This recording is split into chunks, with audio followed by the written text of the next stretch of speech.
कृपा कदा मह्यं ददाति सोपदान्तिकं वन्देऽहं श्रीगुरो श्रीयुतपदकमलं श्रीगुरोन् वैष्णवांश श्रीरूपं साग्रजातं सागणरघुनाथान्वितं तं सजीवम् सादेदं सावधूतं परिजनसहितं कृष्णचैतन्यदेवं श्रीराधा कृष्णपादान् सगणललिता श्रीविशाखान्वितां च हे कृष्ण करुणा सिन्धो दीनबन्धो जगत्पते गोपेश गोपिका कान्त राधा कान्त नमोऽस्तुते तप्त काञ्चन गौराङ्गी श्रीराधे वृन्दावनेश्वरी वृषभानुसुते देवी प्रणमामि हरिप्रिये वाञ्छाकल्पतरूपेश्च कृपा सिन्धोभ्य एव च मद्वञ्चाकल्पतरूपेश्च कृपा सिन्धोभ्य एव च पतितानां पावनेभ्यो वैष्णवेभ्यो नमो नमः। नमो विष्णुपादाय कृष्णप्रेष्ठाय भूतले श्रीमते भक्तिवेदान्त स्वामिनिधि नामिने नमस्ते सरस्वते देवे गौरवाणी प्रचारिणे निर्विशेष शून्यवादी पाश्चात्य देशधारिणे जय श्री कृष्ण चैतन्य प्रभु नित्यानंद श्री अद्वैत गदाधर श्रीवासादि गौर भक्त वृंद हरे कृष्ण कृष्ण कृष्ण हरे हरे हरे राम राम राम ഹരേ ഹരേ ഹരേ കൃഷ്ണ. ശ്രീ ശ്രീ രാധാ ഗോവിന്ദ് ടെമ്പിൾ ഇസ്കോൺ മാംഗ്ലൂരിന്റെ 18 ദിവസത്തെ ഭഗവത്ഗീത ക്ലാസ്സിലേക്ക് എല്ലാവർക്കും സ്വാഗതം. ഇന്ന് അധ്യായം 12. ഹരേ കൃഷ്ണ. എല്ലാവർക്കും പ്രണാമം. ഹരേ കൃഷ്ണ. ഹരേ കൃഷ്ണ. എല്ലാവർക്കും പ്രണാമം. ഹരേ കൃഷ്ണ. അധ്യായം 12 ഭക്തിയോഗത്തെ കുറിച്ചാണ് നമ്മൾ ഇന്നത്തെ അധ്യായത്തില് നമ്മൾ പഠിക്കാനായിട്ട് പോകുന്നത്. ഭഗവാൻ ഭക്തിയോഗത്തെ കുറിച്ചാണ് പറയുന്നത്. അപ്പൊ 11ാമത്തെ അധ്യായത്തിൽ ഭഗവാൻ പറഞ്ഞിട്ടുണ്ടായിരുന്നു അല്ലെ? എന്താ പറഞ്ഞിട്ടുണ്ടായിരുന്നത്? 11ാമത്തെ അധ്യായത്തിൽ പറഞ്ഞു, എന്താ പറഞ്ഞ, പ്രിയപ്പെട്ട അർജുന, എന്നിൽ ഏകാഗ്രമായ ഭക്തി കൊണ്ട് മാത്രമേ എന്നെ ഇപ്പോൾ കാണുന്ന മട്ടില് നിനക്ക് നേരിട്ട് കാണാനും അറിയാനും സാധിക്കുള്ളൂ. അങ്ങനെ മാത്രമേ ഭഗവാനിലേക്ക് പ്രവേശിക്കാനായിട്ട് സാധിക്കുള്ളൂ എന്ന് പറഞ്ഞു. ഇനി അത് പരിശീലിക്കാൻ വേണ്ട വഴികളും കാര്യങ്ങളൊക്കെയാണ് ഈ അധ്യായത്തില് ഭക്തിയോഗത്തില് ഭഗവാൻ പറയുന്നത്. അപ്പൊ ഭഗവാനെ ഭക്തിയോടെ സേവിച്ചാൽ മാത്രമേ ഭഗവാനെ കുറിച്ച് അറിയാനായിട്ട് സാധിക്കുന്നുള്ളൂ. അപ്പൊ അതിനേക്കുള്ള വഴികൾ എന്തൊക്കെയാണ്, എങ്ങനെയൊക്കെ നമുക്ക് ചെയ്യാൻ സാധിക്കും എന്നുള്ളതൊക്കെയാണ് ഈ അധ്യായത്തില് 12ാമത്തെ അധ്യായത്തില് ഭഗവാൻ നമുക്ക് പറഞ്ഞു തരുന്നത്. നോക്കാം. ഹരേ കൃഷ്ണ. ഓം നമോ ഭഗവതേ വാസുദേവായ. അധ്യായം 12 ശ്ലോകം 1. ഭക്തിയോഗം.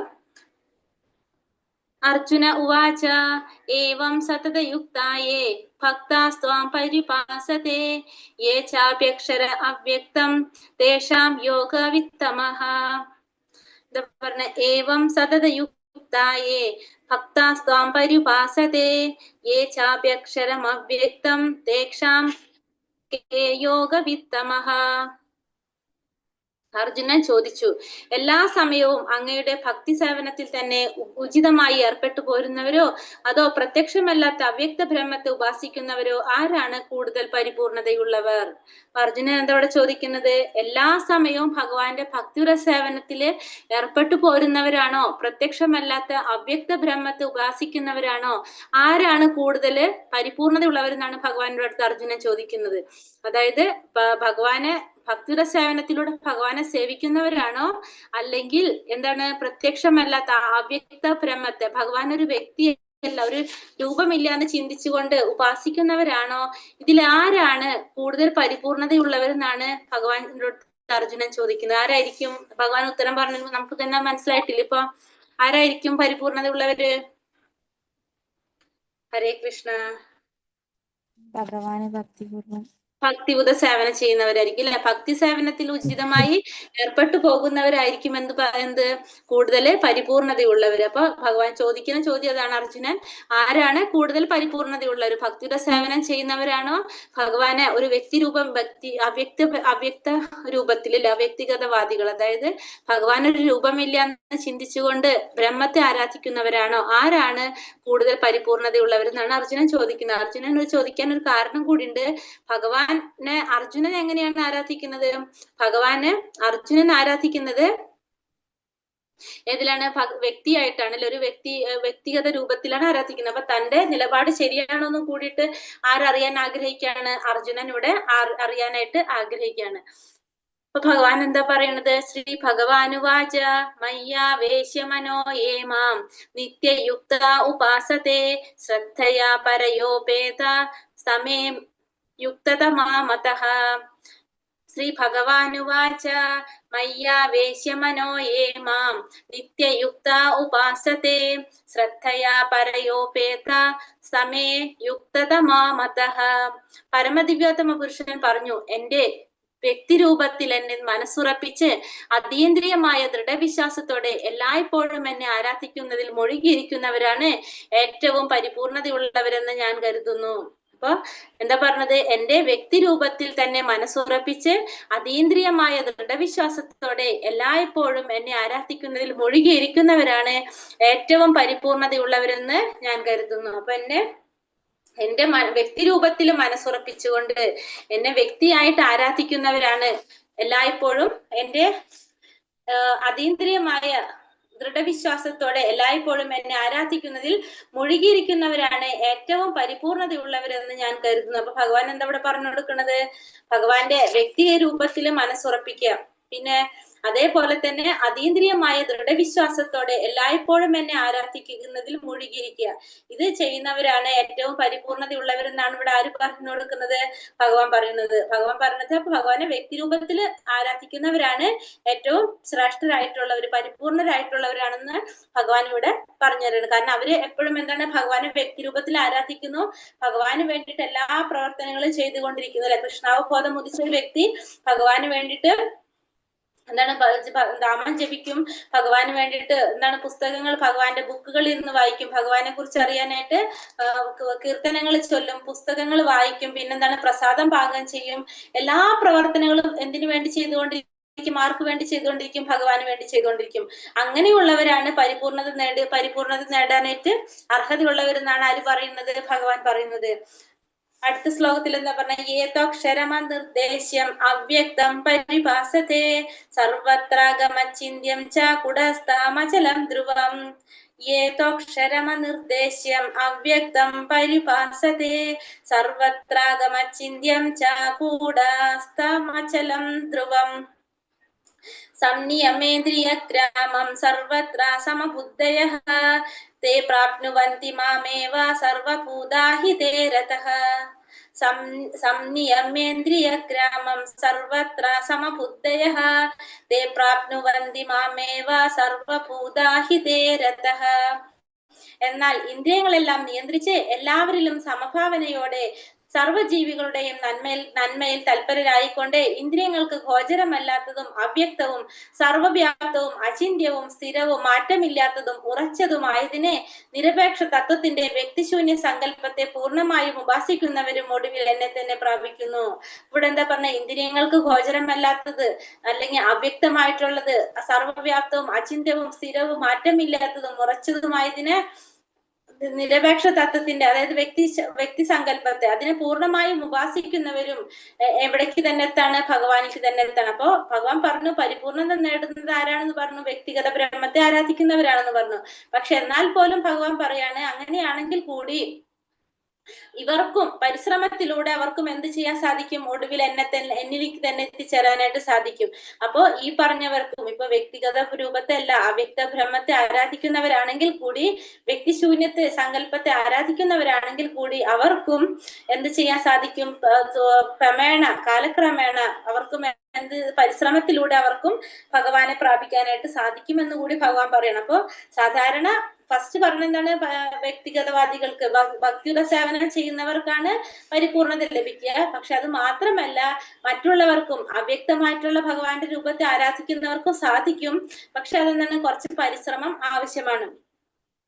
അവരും ഒടുവിൽ അപ്പൊ ഭഗവാനെ തന്നെ പ്രാപിക്കുന്നുള്ളത് അറിയാം. പക്ഷെ എന്താണ്? അവർക്ക് കുറെ സമയം എടുക്കും. ഇപ്പൊ നമ്മള് എന്താ പറയാ, ഒരേ ലക്ഷ്യത്തില് ഭഗവാനെ അങ്ങനെ ആരാധിക്കാനായിട്ട് അവ്യക്തവാദികൾ അല്ലെങ്കിൽ ബ്രഹ്മത്തെ ആരാധിക്കുന്നവരെന്താണ്? അവര് ജ്ഞാനിയായിരിക്കും. അവര് ജ്ഞാനത്തിലൂടെ ഭഗവാനെ ആരാധിക്കാൻ ശ്രമിക്കുകയാണ്. അപ്പൊ ഈ ജ്ഞാനത്തിലൂടെ നമുക്ക് എന്തിലേക്ക് എത്താൻ സാധിക്കാണ്? ധ്യാനത്തിലേക്ക് എത്താൻ സാധിക്കും. അങ്ങനെ അനേക വർഷങ്ങൾക്ക് ശേഷം അവർക്ക് എന്ത് ചെയ്യാൻ സാധിക്കും? ഭഗവാനെ പ്രാപിക്കാനായിട്ട് സാധിക്കും. അപ്പൊ അതിന് കുറച്ച് സമയങ്ങൾ എടുക്കേണ്ടതായിട്ട് വരും. സാക്ഷാത്കാരം അവർക്കും കിട്ടും, പക്ഷെ അതിനെന്താണ്? സമയം കുറെ എടുക്കുന്നാണ് പറയുന്നത്. ക്ലേശോധികതരസ്തേഷ അവ്യക്താസക്ത ചേതസാം അവ്യക്താ ഹി ഗതിർ ദുഃഖം ദേഹവദ്ഭിരവാപ്യത്തെ. ക്ലേശോധികതരസ്തേഷ അവ്യക്താസക്ത ചേതസാം അവ്യക്താ ഹി ഗതിർ ദുഃഖം ദേഹവദ്ഭിരവാപ്യത്തെ. പറയട്ടെ, പരമപുരുഷന്റെ അവ്യക്തവും വ്യക്തിശൂന്യവുമായ ഭാവത്തിൽ ആസക്ത ചിത്തരായവർക്ക് പുരോഗമനത്തിന് പ്രയാസമേറും. ശരീരികൾക്ക് ഈ വഴിക്കുള്ള മുന്നേറ്റവും സദാ ദുഷ്കരമാണ്. അപ്പൊ പരമപുരുഷന്റെ അവ്യക്തവും വ്യക്തിശൂന്യവുമായ ഭാവത്തിൽ ആസക്ത ചിത്തരായവർക്ക് പുരോഗമനത്തിന് പ്രയാസമേറും. ശരീരികൾക്ക് ഈ വഴിക്കുള്ള മുന്നേറ്റം സദാ ദുഷ്കരമാണ്. എന്താ പറയുന്നത്? പരമപുരുഷന്റെ അവ്യക്തവും വ്യക്തിശൂന്യവുമായ ഭാവത്തിൽ ആസക്ത ചിത്തരായവർക്ക് എന്ന് പറയുന്നത് ഭഗവാന്റെ വ്യക്തിഗതമല്ലാത്ത രൂപത്തിൽ ആസക്ത ചിത്തരായവർക്ക് പുരോഗമനത്തിന് പ്രയാസം കൂടുതലായിരിക്കും. ശരീരികൾക്ക് ഈ വഴിക്കുള്ള മുന്നേറ്റം എങ്ങനെയായിരിക്കും? സദാ തടസ്സമുണ്ടാക്കുന്നതായിരിക്കും. അവർക്കത് ദുഷ്കരമാണെന്നാണ് ഭഗവാൻ ഇവിടെ പറയുന്നത്. ഭക്തിയോഗവും ജ്ഞാനയോഗവും തമ്മിലുള്ള വ്യത്യാസമാണ് ഇതിൽ പറഞ്ഞു തരുന്നത്. ഭക്തിയോഗവും ജ്ഞാനയോഗവും ഇത് രണ്ടും തമ്മിലുള്ള വ്യത്യാസം. അപ്പൊ ഭക്തിയോഗവും ജ്ഞാനയോഗവും തമ്മിലുള്ള വ്യത്യാസം എന്താണ്? ജ്ഞാനയോഗത്തിന്റെ കുറച്ച് പ്രയാസമായതാണ്. ഭക്തിയോഗത്തിൽ എന്താ ചെയ്യണത്? ഭക്തിയോഗത്തില് ഭഗവാന്റെ സേവനം, നേരിട്ട് ഭഗവത് സേവനമാണ് ചെയ്യണത്. അതുകൊണ്ട് തന്നെ അത് പ്രയാസം കൂടാതെ ചെയ്യാനായിട്ട് സാധിക്കും. ഭക്തിയോഗത്തില് ഭഗവാന്റെ സേവനം ചെയ്യാണ്. ഭക്തിയോഗത്തിൽ എന്താ ചെയ്യണത്? അപ്പൊ ഭഗവാന്റെ സേവനമാണ് ചെയ്യുന്നത്. പക്ഷെ ജ്ഞാനയോഗത്തിൽ എന്താ ചെയ്യുന്നത്? ജ്ഞാനയോഗത്തില് നേരിട്ടുള്ള ഭഗവാന്റെ സേവനം എവിടെ നടക്കുന്നില്ല? ജ്ഞാനയോഗത്തില് നടക്കുന്നില്ല. അപ്പൊ അവിടെ ഭഗവാനെ നേരിട്ടുള്ളൊരു സേവനം അവിടെ നടക്കുന്നില്ല. അവിടെ ഭഗവാൻ എങ്ങനെ അവ്യക്തമായ രൂപത്തിൽ, അവ്യക്തിഗത രൂപത്തിലാണ് ഭഗവാനെ ആരാധിക്കുന്നത്.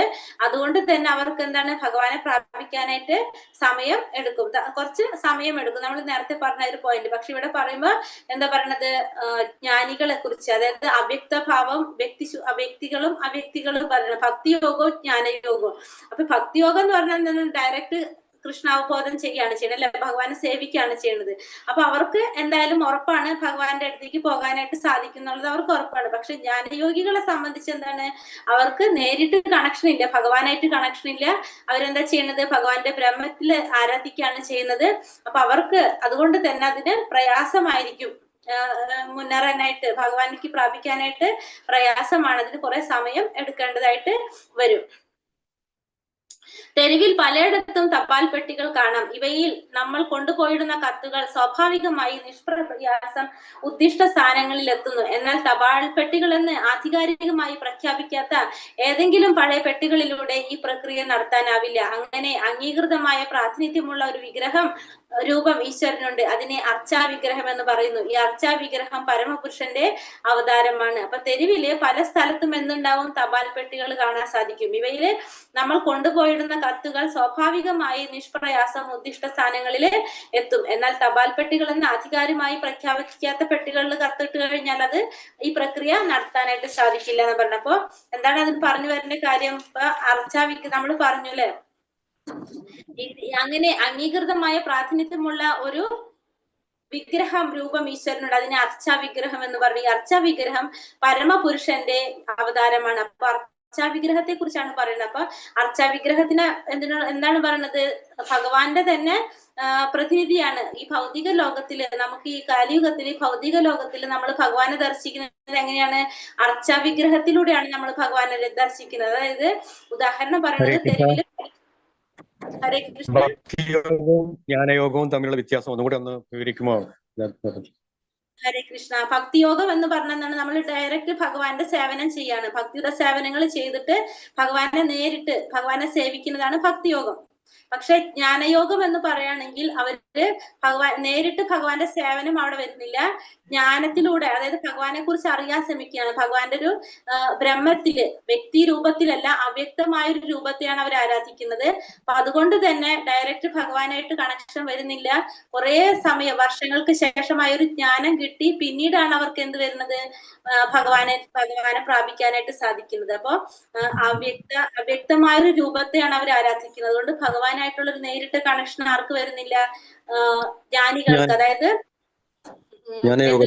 ജ്ഞാനയോഗത്തിന് വരുന്നില്ല. പക്ഷെ ഭക്തിയോഗത്തിലാണെങ്കിൽ ഭഗവാനെ നേരിട്ട് സേവനം ചെയ്ത് ഭഗവത് സേവനത്തിലൂടെ പരിപൂർണം നേടാനായിട്ട് എളുപ്പം സാധിക്കുന്നതാണ് ഭക്തിയോഗം. ജ്ഞാനയോഗത്തിൽ എളുപ്പത്തിൽ നമുക്കൊരു സാക്ഷാത്കാരം നമുക്ക് കിട്ടുന്നില്ല. പ്രഭു മനസ്സിലായോ? ഹരേ കൃഷ്ണ. അപ്പൊ ഇവിടെ എന്താ പറഞ്ഞ വിഗ്രഹത്തിനെ കുറിച്ച് പറയുകയാണല്ലേ, വിഗ്രഹ രൂപം.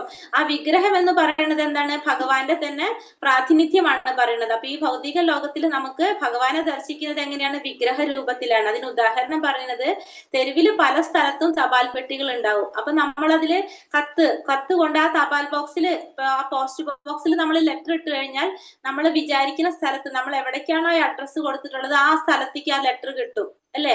പക്ഷെ എന്നാൽ ആ തപാൽ പെട്ടി എന്ന് ആധികാരികമായിട്ട് പ്രഖ്യാപിക്കാത്ത ഏതെങ്കിലും ഒരു പെട്ടിയിലാണ് ലെറ്റർ ഇട്ടെങ്കിലോ അതവിടെ നടക്കുന്നില്ല. അത് തന്നെയാണ് നമ്മളെ അടുത്ത് പറയുന്നത് ഈ വിഗ്രഹത്തിനെ കുറിച്ചിട്ടും.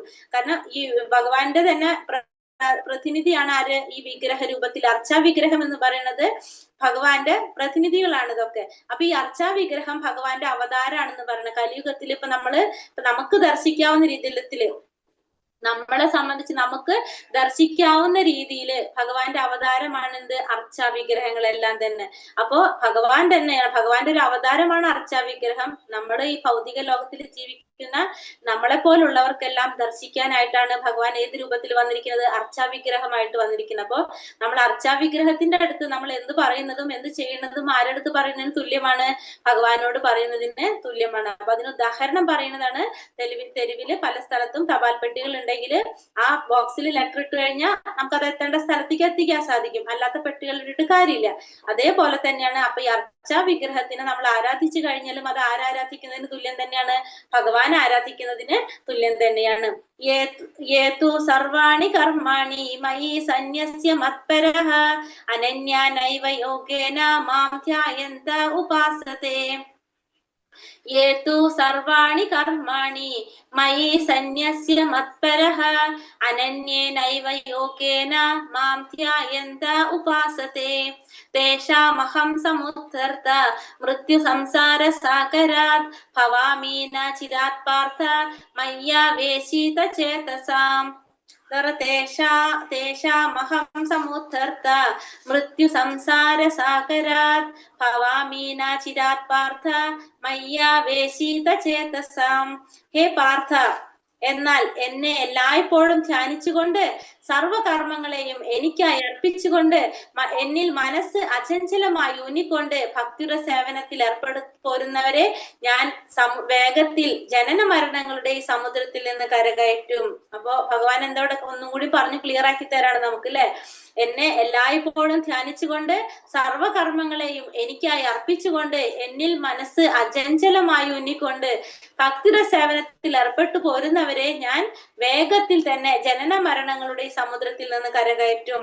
അപ്പൊ ഭക്തിയുടെ സേവനം കൊണ്ട് മാത്രമേ ഭഗവാനെ കുറിച്ച് അറിയാനായിട്ട് സാധിക്കുന്നുള്ളൂ. ഭഗവാന്റെ മൂല്യങ്ങൾ അറിയണമെങ്കിൽ എന്ത് ചെയ്യണം? ഭക്തിയുടെ സേവനം നമ്മൾ ചെയ്തേ പറ്റൂ. അതുകൊണ്ട് ഭഗവാന്റെ ഭക്തനാവുക, ഭഗവാനെ പ്രാപിക്കേണ്ടവര് ഭഗവാനെ തന്നെ മനസ്സുറപ്പിക്കണം. കൃഷ്ണന് വേണ്ടി മാത്രം പ്രവർത്തിച്ചു കൊണ്ടിരിക്കണം. ഏത് രീതിയിലുള്ള പ്രവർത്തനങ്ങളായാലും സാരമില്ല, അതെങ്ങനെയായിരിക്കണം ചെയ്യേണ്ടത്? ഭഗവാന് സമർപ്പിച്ചുകൊണ്ടായിരിക്കണം ചെയ്യേണ്ടത്. അപ്പൊ ഇതിൽ നമുക്കൊരു കാര്യം മനസ്സിലാണ്, ഭക്തിയുടെ സേവനമാണ് ഇതിന്റെ ഒക്കെ മാനദണ്ഡം എന്ന് പറയാം നമുക്ക്. അപ്പൊ ഭഗവാനെ പ്രാപിക്കണമെങ്കിൽ നമുക്ക് അതിന്റെ ഒരു മാനദണ്ഡം എന്താണ്? ഈ മൃത്യു സംസാര സാഗരത്തിൽ നിന്ന് ഭഗവാൻ നമ്മളെ കയറ്റുകയാണെങ്കിൽ നമ്മൾ എന്ത് ചെയ്തിരിക്കണം? ഭക്തിയുടെ സേവനങ്ങളെ ചെയ്യേണ്ടിരിക്കണം. ഭഗവാനെ പ്രസാദിപ്പിക്കാന്നല്ലാതെ വേറൊരു മാർഗവും നമുക്ക് ഇല്ല. ഭഗവാനെ പ്രീതിപ്പെടുത്താന്ന് മാത്രമാണ് നമുക്ക് ചെയ്യാൻ പറ്റുന്ന കാര്യം. അതിലൂടെ മാത്രമേ നമുക്ക് ഈ ഭൗതിക ലോകത്തിൽ നിന്ന് കരകയറാനായിട്ട് സാധിക്കുന്നുള്ളൂ. ഇനി ഇവിടെ ഒരു പിക്ചർ, ഈ പിക്ചർ ഒരു സ്റ്റോറിയാണ് പറയുന്നത്. നമ്മളെ ഈ ഭൗതിക ലോകത്തിൽ ഇപ്പൊ നമ്മൾ പറഞ്ഞു സംസാര സാഗരത്തിൽ നമ്മൾ എങ്ങനെയാണ് പെട്ടുകിടക്കുന്നതെന്നാണ് പറയുന്നത്. നമ്മള് ഈ ഭൗതിക ലോകത്തില് നമ്മൾ എങ്ങനെയാണ് അതിൽ ബന്ധനത്തിൽ പെട്ടുകിടക്കുന്നതാണ് നമുക്ക് മനസ്സിലാക്കി തരുന്നത് ഒരു കാര്യമാണ് ഇത് പറഞ്ഞ. മൃത്യു സംസാര സാഗരത്തിൽ നമ്മൾ സ്വയം മറന്ന് എങ്ങനെയാണ് നമ്മൾ ജീവിക്കുന്നത്, നമുക്ക് എങ്ങനെയാണ് അതിൽ മുഴുകിയിരിക്കുന്നതെന്ന് ഈ പിക്ചർ കാണുന്നുണ്ടല്ലോ എല്ലാവർക്കും അല്ലെ. ഇതില് ഒരു മരം കാണുന്നുണ്ട്, ഒരു ആനയുണ്ട്, ആ മരത്തുമ്മ 2 എലികളുണ്ട്, കറുത്തും വെളുത്തതായിട്ടുള്ള 2 എലികളുണ്ട്. ഒരാള് തൂങ്ങി കിടക്കുന്നു. അതിന്റെ മുകളില് ഒരു കടന്നൽ കൂട് കാണാം. ആ കടന്നൽ കൂടിൽ നിന്ന് അയാളുടെ ചുറ്റും കുറച്ച് കടന്നലുകൾ പറക്കുന്ന കാണുന്നുണ്ടാവും. പിന്നെ സൂക്ഷിച്ച് നോക്കിക്കഴിഞ്ഞാൽ തേൻ ഇറ്റിട്ട് വീഴുന്നുണ്ട് മുകളിൽ നിന്ന്. ഭഗവാന്റെ അടുത്ത് കൈ നീട്ടിരിക്കുന്നുണ്ട്. താഴെ ഒരു കുളത്തില് പാമ്പുകളുണ്ട്. ഇത്രയും കാര്യങ്ങൾ നമ്മൾ അവിടെ കാണുന്നുണ്ട്. ഇല്ലേ? അപ്പൊ നമുക്ക് ഇതിൽ പറയുകയാണെങ്കിൽ മൃത്യു സംസ്കാര സാഗരത്തിൽ എങ്ങനെയാണ് സ്വയം മറന്ന ഒരാൾ ഇതിൽ മുഴുകി നിൽക്കുന്നതാണ് പറയുന്നത്. അപ്പൊ ഈ മരം എന്ന് പറഞ്ഞത് ഭൗതിക പ്രകൃതിയാണ്. മരം എന്താണ്? മരം ഭൗതിക പ്രകൃതിയാണ് മരം സൂചിപ്പിക്കുന്നത്. ആന കഴിഞ്ഞ ജന്മത്തിലെ കർമ്മഫലമാണ് ആന കഴിഞ്ഞ ജന്മത്തിലെ കർമ്മഫലം. അപ്പൊ മരം ഈ ഒരു ജന്മം, ആന കഴിഞ്ഞ ജന്മം. മരത്തിൽ തൂങ്ങി നിൽക്കുന്നത് ആരാണ്? നമ്മുടെ ജീവാത്മാക്കളാണ് മരത്തിൽ തൂങ്ങി നിൽക്കുന്നത്. എലികള്, കറുത്തതും വെളുത്തതുമായിട്ടുള്ള 2 എലികളുണ്ട്. അത് ഒന്ന് രാവും ഒന്ന് പകലുമാണ്. ആ എലികള് അവിടെ ഇരുന്നാൽ അറിയാം, സൂക്ഷിച്ചു നോക്കി കഴിഞ്ഞാല് ആ മരത്തിന്റെ കൊമ്പ് കറന്നു തിന്നോണ്ടിരിക്കുകയാണ്. കാണുന്നുണ്ടോ? ശ്രദ്ധിച്ചു നോക്കി കഴിഞ്ഞാൽ കാണാൻ പറ്റും. അത് മരത്തിന്റെ കൊമ്പുകള് കറന്നു തിന്നോണ്ടിരിക്കുകയാണ് ഈ എലികള്. തേനീച്ചകൾ ഉണ്ടല്ലേ? പിന്നെ തേനീച്ചക്കൂട് കാണുന്നുണ്ട് നമ്മള്. തേനീച്ചകളും ഉണ്ടല്ലേ അവിടെ ചുറ്റും. തേനീച്ചകൾ എന്ന് പറഞ്ഞാല് ദുഃഖങ്ങളായിട്ടുള്ള നമ്മളെ കർമ്മഫലങ്ങളാണ് എന്ത്? തേനീച്ചകൾ. ദുഃഖങ്ങളായിട്ടുള്ള നമ്മളെ കർമ്മഫലം തേനീച്ചകളും, അതേപോലെ തന്നെ സുഖങ്ങളായിട്ടുള്ള നമ്മളെ കർമ്മഫലമാണ് ഇടയ്ക്കിടയ്ക്ക് ഇറ്റിട്ട് കിട്ടുന്ന ആ ഒരു തേൻതുള്ളി. ഇടയ്ക്ക് വല്ലപ്പോഴും വീണ് കിട്ടുന്ന ആ തേൻതുള്ളികള് നമ്മളെ സുഖങ്ങളായിട്ടുള്ള കർമ്മഫലങ്ങള്. ഇനി താഴെ കുളത്തില് നമ്മൾ കാണുന്ന സർപ്പങ്ങള് മൃത്യുവിനെ അല്ലെങ്കിൽ നമ്മൾ അടുത്ത ജന്മത്തെ കുറിക്കുന്നതാണ്. എന്ത്? താഴെ കാണുന്നായ സർപ്പങ്ങള്. ഭഗവാൻ അടുത്ത് കൈ നീട്ടിയിരിക്കുന്നുണ്ട്. ഇത്രയും പറഞ്ഞത് മനസ്സിലായല്ലോ എല്ലാവർക്കും? ഹരേ കൃഷ്ണ.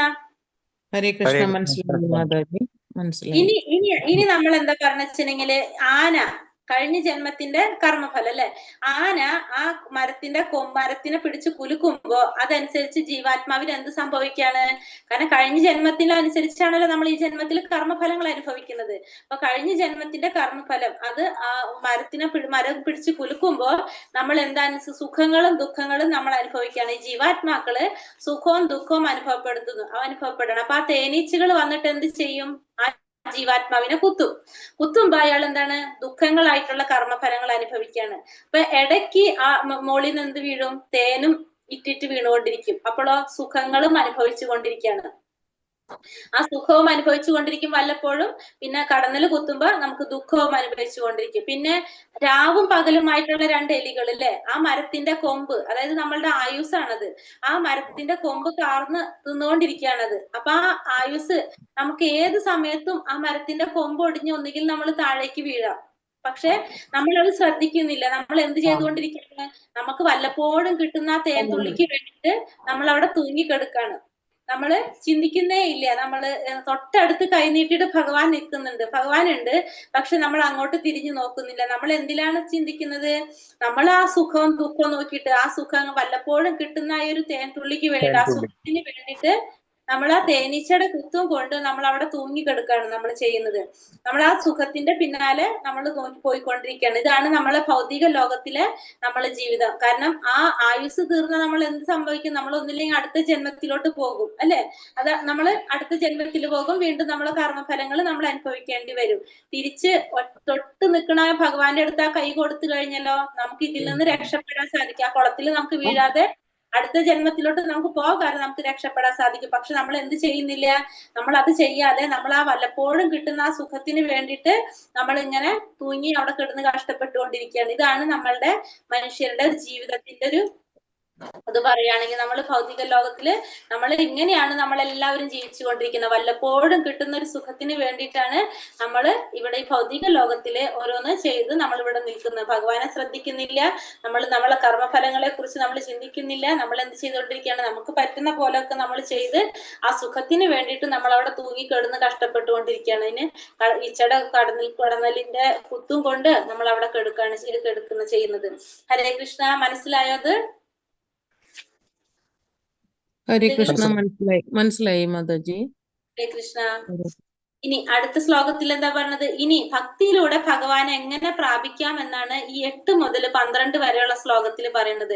ഭക്തിയിലൂടെ നമുക്ക് ഭഗവാൻ എങ്ങനെയാണ് പ്രാപിക്കാൻ സാധിക്കുക എന്നുള്ളതാണ് ഈ ശ്ലോകങ്ങളിൽ പറയുന്നത്. മയ്യാ വേമന ആതസ്വ മയി ബുദ്ധിം നിവേശയ നിവാശിഷ്യസി മയ്യേവ അഥ ഊർധം ന സംശയഃ.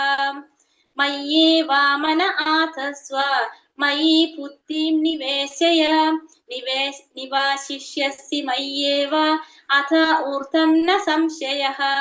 പരമദിവ്യോത്തമ പുരുഷനായ എന്നിൽ മനസ്സുറപ്പിച്ച് ബുദ്ധിയെ വ്യാപരിപ്പിക്കുക. അപ്രകാരം നീ എല്ലായ്പ്പോഴും എന്നിൽ തന്നെ വാഴും, സംശയമില്ല. ഫസ്റ്റ് പറയണത് എന്താണ്? ഭക്തിയിലൂടെ എങ്ങനെ പ്രാപിക്കാന്നുള്ള ഫസ്റ്റ് പറയണെന്ന് വെച്ചാല് എപ്പോഴും നീ എന്ത് ചെയ്യാ? പരമദിവ്യോത്തമ പുരുഷനായിട്ടുള്ള എന്നിൽ മനസ്സുറപ്പിച്ച് ബുദ്ധിയെ വ്യാപരിപ്പിക്കുക. എന്നിൽ തന്നെ മനസ്സുറപ്പിച്ച് എന്ത് ചെയ്യാ? ബുദ്ധിയെ വ്യാപരിപ്പിക്കുക. അങ്ങനെ ചെയ്തു കഴിഞ്ഞാൽ നീ എന്നിൽ തന്നെ വാഴും എന്നുള്ളതിന് യാതൊരു സംശയമില്ല. അപ്പൊ ഭഗവാന്റെ സേവനത്തിൽ ഭക്തിപൂർവ്വം മുഴുകിയിരിക്കുന്ന ഒരാൾക്ക് ഭഗവാനുമായിട്ടുള്ള നേരിട്ടുള്ള ഒരു ബന്ധമുണ്ടാവും. അതുകൊണ്ട് തന്നെ ആരംഭം മുതൽക്ക് അയാൾ എങ്ങനെയായിരിക്കും? അതീന്ദ്രിയനായിരിക്കും. അയാള് ജീവിക്കുന്നത് ഭൗതിക ലോകത്തിലായിരിക്കില്ല, കൃഷ്ണനിലാണ്, ഭഗവാനിലായിരിക്കും അയാള് ജീവിക്കുന്നത്. അപ്പൊ അങ്ങനെയുള്ള വ്യക്തികൾ ഭഗവാനിൽ മാത്രം മനസ്സുറപ്പിച്ചുകൊണ്ട് ബുദ്ധി വ്യാപരിച്ച വ്യക്തികൾക്ക് എല്ലായ്പ്പോഴും ഭഗവാനിൽ തന്നെ വാഴാനായിട്ട് സാധിക്കുന്നുള്ളതിന് യാതൊരു സംശയമില്ല എന്നാണ് പറയുന്നത് ഇവിടെ. ഭഗവാന്റെ തിരുനാമത്തിനും ഭഗവാനും തമ്മിൽ യാതൊരു വ്യത്യാസവുമില്ല.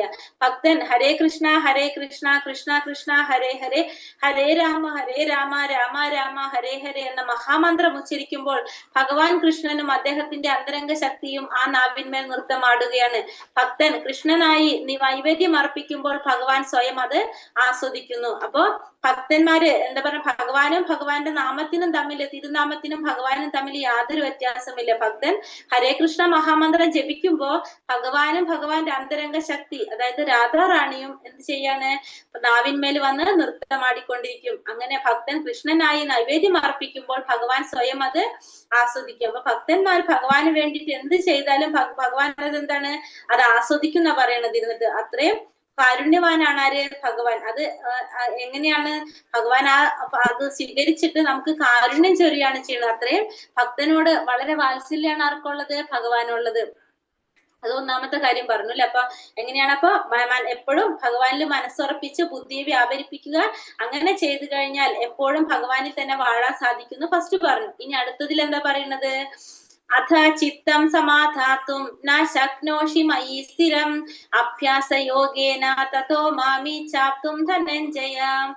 അഥ ചിത്തം സമാധാതും ന ശക്നോഷി മയി സ്ഥിരം അഭ്യാസയോഗേന തതോ മാമി ചാപ്തും ധനഞ്ജയ. പ്രിയപ്പെട്ട അർജുന, ധനത്തെ ജയിച്ചവനെ, ഇവിടെ ധനത്തെ ജയിച്ചവനെ എന്നാ പറഞ്ഞത്. എന്നിൽ മനസ്സുറപ്പിച്ചു നിർത്താൻ നിനക്ക് കഴിയുന്നില്ലെങ്കിൽ ഭക്തിയോഗത്തിന്റെ നിബന്ധനകൾ അനുഷ്ഠിച്ചുകൊണ്ട് എന്നെ പ്രാപിക്കാനുള്ള ആഗ്രഹം വളർത്തുക. അപ്പൊ ഫസ്റ്റതിൽ പറഞ്ഞു എന്നിൽ മനസ്സുറപ്പിക്കുക എന്ന് പറഞ്ഞു, ഫസ്റ്റത്തെ പോയിന്റ് അല്ലെ. ഭക്തിയില് എങ്ങനെയാണ് ഭഗവാനെ പ്രാപിക്കാനായിട്ട്? ഭക്തിയിലൂടെ ഭഗവാനെ പ്രാപിക്കുക എന്നുള്ളതാണ് പറഞ്ഞു വരുന്നത്. അപ്പൊ അതിൽ ഫസ്റ്റത്തിൽ പറഞ്ഞു എന്നിൽ മനസ്സുറപ്പിക്കുക എന്ന് പറഞ്ഞു. അപ്പൊ ഇനി ആ വഴി നിനക്ക് സാധിക്കണില്ലെങ്കിൽ, എന്നിൽ മനസ്സുറപ്പിച്ച് ഭക്തിയുടെ സേവനത്തെ കുറിച്ച് ചെയ്യാൻ നിനക്ക് സാധിക്കുന്നില്ലെങ്കിൽ അർജുനനോട് എന്താ പറയുന്നത്? അടുത്ത പോയിന്റ് പറഞ്ഞു കൊടുക്കാണ്. ഭക്തിയോഗത്തിന്റെ നിബന്ധനകൾ അനുഷ്ഠിച്ചുകൊണ്ട് എന്നെ പ്രാപിക്കാനുള്ള ആഗ്രഹം വളർത്തുക. അപ്പൊ ഒന്നാമത്തെ കാര്യം പറഞ്ഞു കൊടുത്തു, നീ ഇങ്ങനെ ചെയ്യാനായിട്ട് പറഞ്ഞു കൊടുത്തു. ആ പറഞ്ഞത് അർജുനന് ബുദ്ധിമുട്ടാണ്, അത് പ്രാക്ടിക്കലാക്കാൻ ബുദ്ധിമുട്ടാണെങ്കിൽ അടുത്ത പോയിന്റ് പറഞ്ഞു കൊടുക്കാണ്. അടുത്തത് എന്താണ് പറഞ്ഞു കൊടുത്തത്? അടുത്ത് പറഞ്ഞത് എന്നെ പ്രാപിക്കാനുള്ള ആഗ്രഹം വളർത്തുക. എങ്ങനെയാ? ഭക്തിയോഗത്തിന്റെ നിബന്ധനകൾ അനുഷ്ഠിച്ചുകൊണ്ട് എന്നെ പ്രാപിക്കാനുള്ള ആഗ്രഹം വളർത്തുക. അപ്പൊ ഭക്തിയോഗത്തിന്റെ നിബന്ധനകൾ എന്താണ്? ഭക്തിയോഗത്തിൽ 2 വ്യത്യസ്ത പ്രക്രിയകളുണ്ട്. ഒന്ന് എങ്ങനെയാണ്? ഭഗവാനുമായിട്ട് പരമദിവ്യോത്തമ പുരുഷനായ കൃഷ്ണനില് ദിവ്യപ്രമത്തോടെ യഥാർത്ഥമായിട്ട് ആസക്തി വളർത്തിയിട്ടുള്ളവർക്ക് യോജിച്ചത്, അതായത് നേച്ചുറലായിട്ട് സ്വാഭാവികമായിട്ട് ഇങ്ങനെ ആ ഭഗവാനോടുള്ള ഒരു ആഗ്രഹം വളർത്തിയ ആസക്തി വളർത്തിയിട്ടുള്ളവർക്ക് യോജിച്ചതാണ് ഒന്നാമത്തത്. അത് അവർക്ക് സ്വയം തന്നെ വന്നിട്ടുള്ളതാണ്, അത് നാച്ചുറലി അവർക്ക് വന്നിട്ടുള്ളതാണ്. അങ്ങനെ ഭഗവാനിലേക്ക് ആസക്തി ഉണ്ടായിട്ട് അങ്ങനെ ആഗ്രഹത്തോടെ അത് ചെയ്യുന്നവരാണ് ഫസ്റ്റത്തെ കൂട്ടര്. രണ്ടാമത്തത് ഇങ്ങനെ ആസക്തി വരാത്തവർക്ക് യോജിച്ചതാണ് ഇത് രണ്ടാമത്തത്. അതിനെന്താണ്? വിധി പ്രകാരമുള്ള നിബന്ധനകൾ ആചരിച്ചുകൊണ്ട് അനുഷ്ഠിക്കുന്നത് ഭഗവാനിലേക്ക് ആസക്തി ക്രമേണ വളർത്തിയെടുക്കുക. അതായത് വിധി പ്രകാരം പറഞ്ഞിരിക്കുന്ന കാര്യങ്ങളൊക്കെ ചെയ്തുകൊണ്ട് ക്രമേണ നമ്മൾ എന്ത് ചെയ്യുക? ആസക്തി വളർത്തിയെടുക്കുക. ഒന്ന് സ്വാഭാവികമായിട്ടും വന്നിട്ടുള്ള ഒരു ആസക്തി, ഭഗവാനിലേക്കുള്ള ഒരു ആസക്തി വന്നിട്ടുള്ളവര്. 2 അങ്ങനെ സ്വാഭാവികമായിട്ട് വരാത്തവർക്ക് എന്താണ്? നമ്മള് പ്രാക്ടീസിലൂടെ നമ്മൾ എന്ത് ചെയ്യുക? ആ ആഗ്രഹം വളർത്തിയെടുക്കുക. അതാണ് രണ്ടാമത്തത്. അപ്പൊ ഒന്നാമത്തത് ഭഗവാനിൽ മനസ്സുറപ്പിച്ച് ചെയ്യാൻ പറഞ്ഞു. ഇനി ആ മനസ്സുറപ്പിച്ച് ചെയ്യാൻ സാധിച്ചില്ലെങ്കിൽ എന്താ, ഭക്തിയോഗത്തിന്റെ നിബന്ധനകൾ അനുഷ്ഠിച്ചുകൊണ്ട് ചെയ്യാൻ പറഞ്ഞു. അതിൽ 2 തരത്തിൽ പറയുന്നുണ്ട് ഭക്തിയോഗത്തിന്റെ നിബന്ധനകൾ അനുഷ്ഠിച്ച് ചെയ്യുന്നത്. ഒന്ന്, സ്വമേധയാ തന്നെ നമുക്ക് ഭഗവാനിൽ ആസക്തി ഉണ്ടാകാം.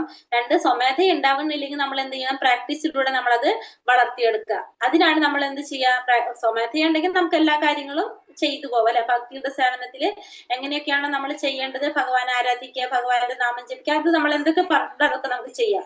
അഥവാ അതില്ല, നമുക്ക് പ്രാക്ടീസിലൂടെയാണ് നമ്മൾ ചെയ്യേണ്ടതെന്ന് വെച്ചിട്ടുണ്ടെങ്കിൽ എന്ത് ചെയ്യണം, ഡെയിലി നമുക്കൊരു ടൈം ടേബിൾ പോലെ നമുക്ക് ചെയ്യാൻ ശ്രമിക്കുക. അതായത് പ്രാക്ടീസ് ചെയ്ത് ചെയ്ത് ചെയ്ത് നമുക്ക് എന്തിലേക്ക് എന്തെടുക്കാൻ, വളർത്തിയെടുക്കാനായിട്ട് സാധിക്കും. ഒരു ടൈം ടേബിൾ പോലെ നമ്മൾ എന്ത് ചെയ്യുക, ഡെയിലി നമ്മൾ അതിങ്ങനെ ചെയ്ത് ചെയ്ത് ചെയ്ത് എന്തായിട്ട് മാറ്റാണ്, നമ്മളത് അത് ഡെയിലി ചെയ്ത് ചെയ്ത് ചെയ്ത് പോന്നിട്ട് നമുക്കത് വളർന്നു വരും, നമ്മളുടെ ഉള്ളിൽ തന്നെ വളർത്തിയെടുക്കാനായിട്ട് സാധിക്കുന്നതാണ് ഇപ്പൊ 2ാമത്തെ കാര്യത്തിൽ പറഞ്ഞത്. അപ്പൊ ഓരോരുത്തർക്കും 2 തരത്തിലും ഉണ്ടാവും. പലർക്കും ഒന്ന്, സ്വമേധയാ തന്നെ അവരുടെ ഹൃദയത്തിൽ എന്തുണ്ടാവും, ഭഗവാനോടുള്ള ഒരു പ്രേമം ഉണ്ടാവും. അപ്പൊ അത് നമുക്ക് ചെയ്യാനായിട്ട് സാധിക്കും. 2ാമത്തേത് പറയുന്നത് എന്താണ്, 2ാമത്തേത് അത് നമ്മൾ വളർത്തിയെടുക്കണം. അതിന് നമുക്കൊരു ഗുരുവിന്റെ സഹായം ആവശ്യമാണ്. ഒരു ഗുരുവിന്റെ ശിഷ്യത്വം സ്വീകരിച്ചുകൊണ്ട്, ഒരു ഗുരുവിനെ സ്വീകരിച്ചുകൊണ്ട് നമുക്ക് ഇത് പരിശീലനത്തിലൂടെ നമുക്കിത് എന്താ ചെയ്തുകൊണ്ടുവരാൻ സാധിക്കും, വളർത്തി കൊണ്ടുവരാനായിട്ട് സാധിക്കും. ആ ആസക്തി ചെയ്ത് ഇങ്ങനെ നമ്മൾ പ്രാക്ടീസ് ചെയ്ത് അത് പറഞ്ഞ രീതിയിൽ കാര്യങ്ങളൊക്കെ അനുഷ്ഠിച്ചു പോകുന്ന വഴിയിട്ട് ക്രമേണ നമുക്ക് ആ ആസക്തി വളർത്തിയെടുക്കാനായിട്ട് സാധിക്കും. ഒരു ടൈം ടേബിൾ പോലെ നമ്മൾ ഡെയിലി ചെയ്ത് ചെയ്ത് ചെയ്ത് അങ്ങനെ വളർത്തിയെടുക്കാം. അപ്പൊ ഒരു ഗുരുവിലൂടെ നമുക്ക് ആ ഒരു ദിനചര്യ ചിട്ടപ്പെടുത്തുക. അപ്പൊ ഒന്ന് ഇൻബിൽറ്റ് പോലെ അത് തന്നെത്താനെ നമ്മളിൽ ഉണ്ടാവും. 2ാമത് നമ്മൾ എന്ത് ചെയ്യാണ്, ഉണ്ടാക്കിയെടുക്കുകയാണ് ചെയ്യുന്നത്. അപ്പൊ 2 കാര്യങ്ങൾ പറഞ്ഞു. ഒന്ന് നമ്മൾ എന്ത് ചെയ്യണം എന്ന് പറഞ്ഞു, ഭക്തിയോഗത്തിന്റെ 1ാമത്തെ പോയിന്റ് പറഞ്ഞു വെച്ചിട്ടുണ്ടെങ്കിൽ ഭഗവാനിൽ എന്തുണ്ടാക്കുക, ബുദ്ധി ഭഗവാനിൽ വ്യാപരിപ്പിക്കാൻ പറഞ്ഞു അല്ലെ. ഭഗവാനിൽ ബുദ്ധി വ്യാപരിപ്പിക്കാൻ പറഞ്ഞു.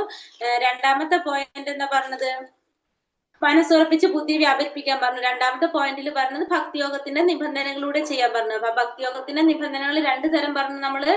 ഒന്ന്, നമ്മളിൽ സ്വമേധയ ഉണ്ടാവുന്നത്, ഇൻബിൽറ്റ് ആണത്. അപ്പൊ നമ്മൾ ഭഗവാനെ സേവനങ്ങൾ ചെയ്തുകൊണ്ടിരിക്കുക. 2ാമത്തെ പറയുന്നത് എന്താണ്, നമ്മളിൽ സ്വമേധയ ഇല്ല, പക്ഷെ നമ്മൾ എന്ത് ചെയ്യണം, ഒരു ഗുരുവിനെ സ്വീകരിച്ചുകൊണ്ട് ഗുരുവിലൂടെ പ്രാക്ടീസിലൂടെ നമുക്ക് എന്ത് ചെയ്യാൻ സാധിക്കും, പതുക്കെ പതുക്കെ ട്രെയിനിങ് എടുത്ത് നമുക്ക് അതിലേക്ക് ആഗ്രഹം വളർത്തിക്കൊണ്ടുവരാൻ പറ്റുന്നതാണ് 2ാമത്തെ മെത്തേഡ്. അപ്പൊ അങ്ങനെ 2 പോയിന്റ് നമ്മൾ പറഞ്ഞു. 8ാമത്തെ ശ്ലോകത്തിൽ പറഞ്ഞു എന്താണ്, ഭഗവാനിൽ മനസ്സുറപ്പിച്ച് ബുദ്ധി വ്യാപരിക്കുക, അങ്ങനെ ഭഗവാനെ പ്രാപിക്കുക. 9ാമത്തിൽ പറഞ്ഞു ഭക്തിയോഗത്തിന്റെ നിബന്ധനകൾ അനുസരിച്ച് ചെയ്യാൻ പറഞ്ഞു അല്ലെങ്കിൽ. അപ്പൊ അതിന് ആ നിബന്ധനകൾ 2 തരത്തിൽ ചെയ്യാം. ഒന്ന്, സ്വമേധയാ ചെയ്യുന്നവരാണെങ്കിൽ അതേ രീതിയിൽ തന്നെ പോകാം. അല്ലാത്തവരെന്ത് ചെയ്യണം, ഒരു ഗുരുവിന്റെ സഹായത്തോടെ നമ്മൾ എന്ത് ചെയ്യണം, ആ ഗുരുവിന്റെ ശിഷ്യത്വം സ്വീകരിച്ചുകൊണ്ട് നമ്മളത് പ്രാക്ടീസിലൂടെ, നിരന്തരമായിട്ടുള്ള പ്രാക്ടീസിലൂടെ നമുക്കത് വളർത്തിയെടുക്കാനായിട്ട് സാധിക്കുന്നതാണ് 2ാമത്തെ കാര്യം പറഞ്ഞത്. ഇനി അടുത്ത ശ്ലോകത്തിൽ എന്താ പറഞ്ഞത്, അപ്പൊ 2 കാര്യങ്ങൾ പറഞ്ഞു. ഇനി അതും നിനക്ക് സാധിച്ചില്ലെങ്കിൽ അടുത്ത മെത്തേഡ് ഭഗവാൻ പറഞ്ഞതാണ്. അഭ്യാസേപ്യ സമർത്ഥോസി മത്കർമ്മ പരമോ ഭവ മദർത്ഥാമപി കർമാണി കുർവൻ സിദ്ധിമ വാപ്സ്യസി. അഭ്യാസേപ്യ സമർത്ഥോസി മത്കർമ്മ പരമോ ഭവ മദർത്ഥാമപി കർമാണി കുർവൻ സിദ്ധിമ വാപ്സ്യസി.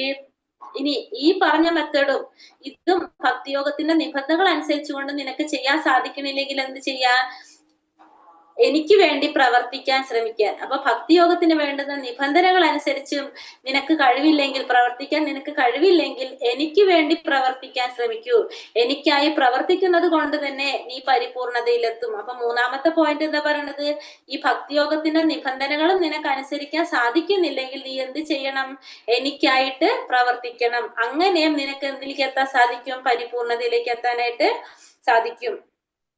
അപ്പൊ ഭഗവാന് വേണ്ടിയിട്ട് കർമ്മങ്ങൾ ചെയ്തുകൊണ്ടും നിനക്ക് എവിടേക്ക് എത്താം, പരിപൂർണതയിലേക്ക് എത്താമെന്നാണ് ഇവിടെ പറഞ്ഞത്. അപ്പൊ കൃഷ്ണാവബോധ പ്രവർത്തനത്തിൽ ഏർപ്പെട്ടിട്ടുള്ള കുറെ ഭക്തന്മാരുണ്ടാവും. അവർക്കൊക്കെ എന്താവശ്യമാണ്, സഹായം ആവശ്യമാണ്. അപ്പൊ ഈ ഭക്തിയോഗത്തിന്റെ നിബന്ധനകൾ പാലിക്കാൻ സാധിക്കാത്തവർക്കും എന്ത് ചെയ്യാൻ സാധിക്കും, ഈ ഒരു സമ്പ്രദായത്തിലൂടെ പരിപൂർണതയിൽ എത്താനായിട്ട് സാധിക്കും. എല്ലാ പ്രയത്നത്തിനും എന്താവശ്യമാണ്, പൈസ ആവശ്യമാണ്. അതിന് വേണ്ട മൂലധനം വേണം, ഭൂമി വേണം, സംഘടനകൾ, തൊഴിലാളികൾ, ഇതൊക്കെ നമുക്ക് ആവശ്യമാണ്. അവകാശമാണ് അല്ലെ.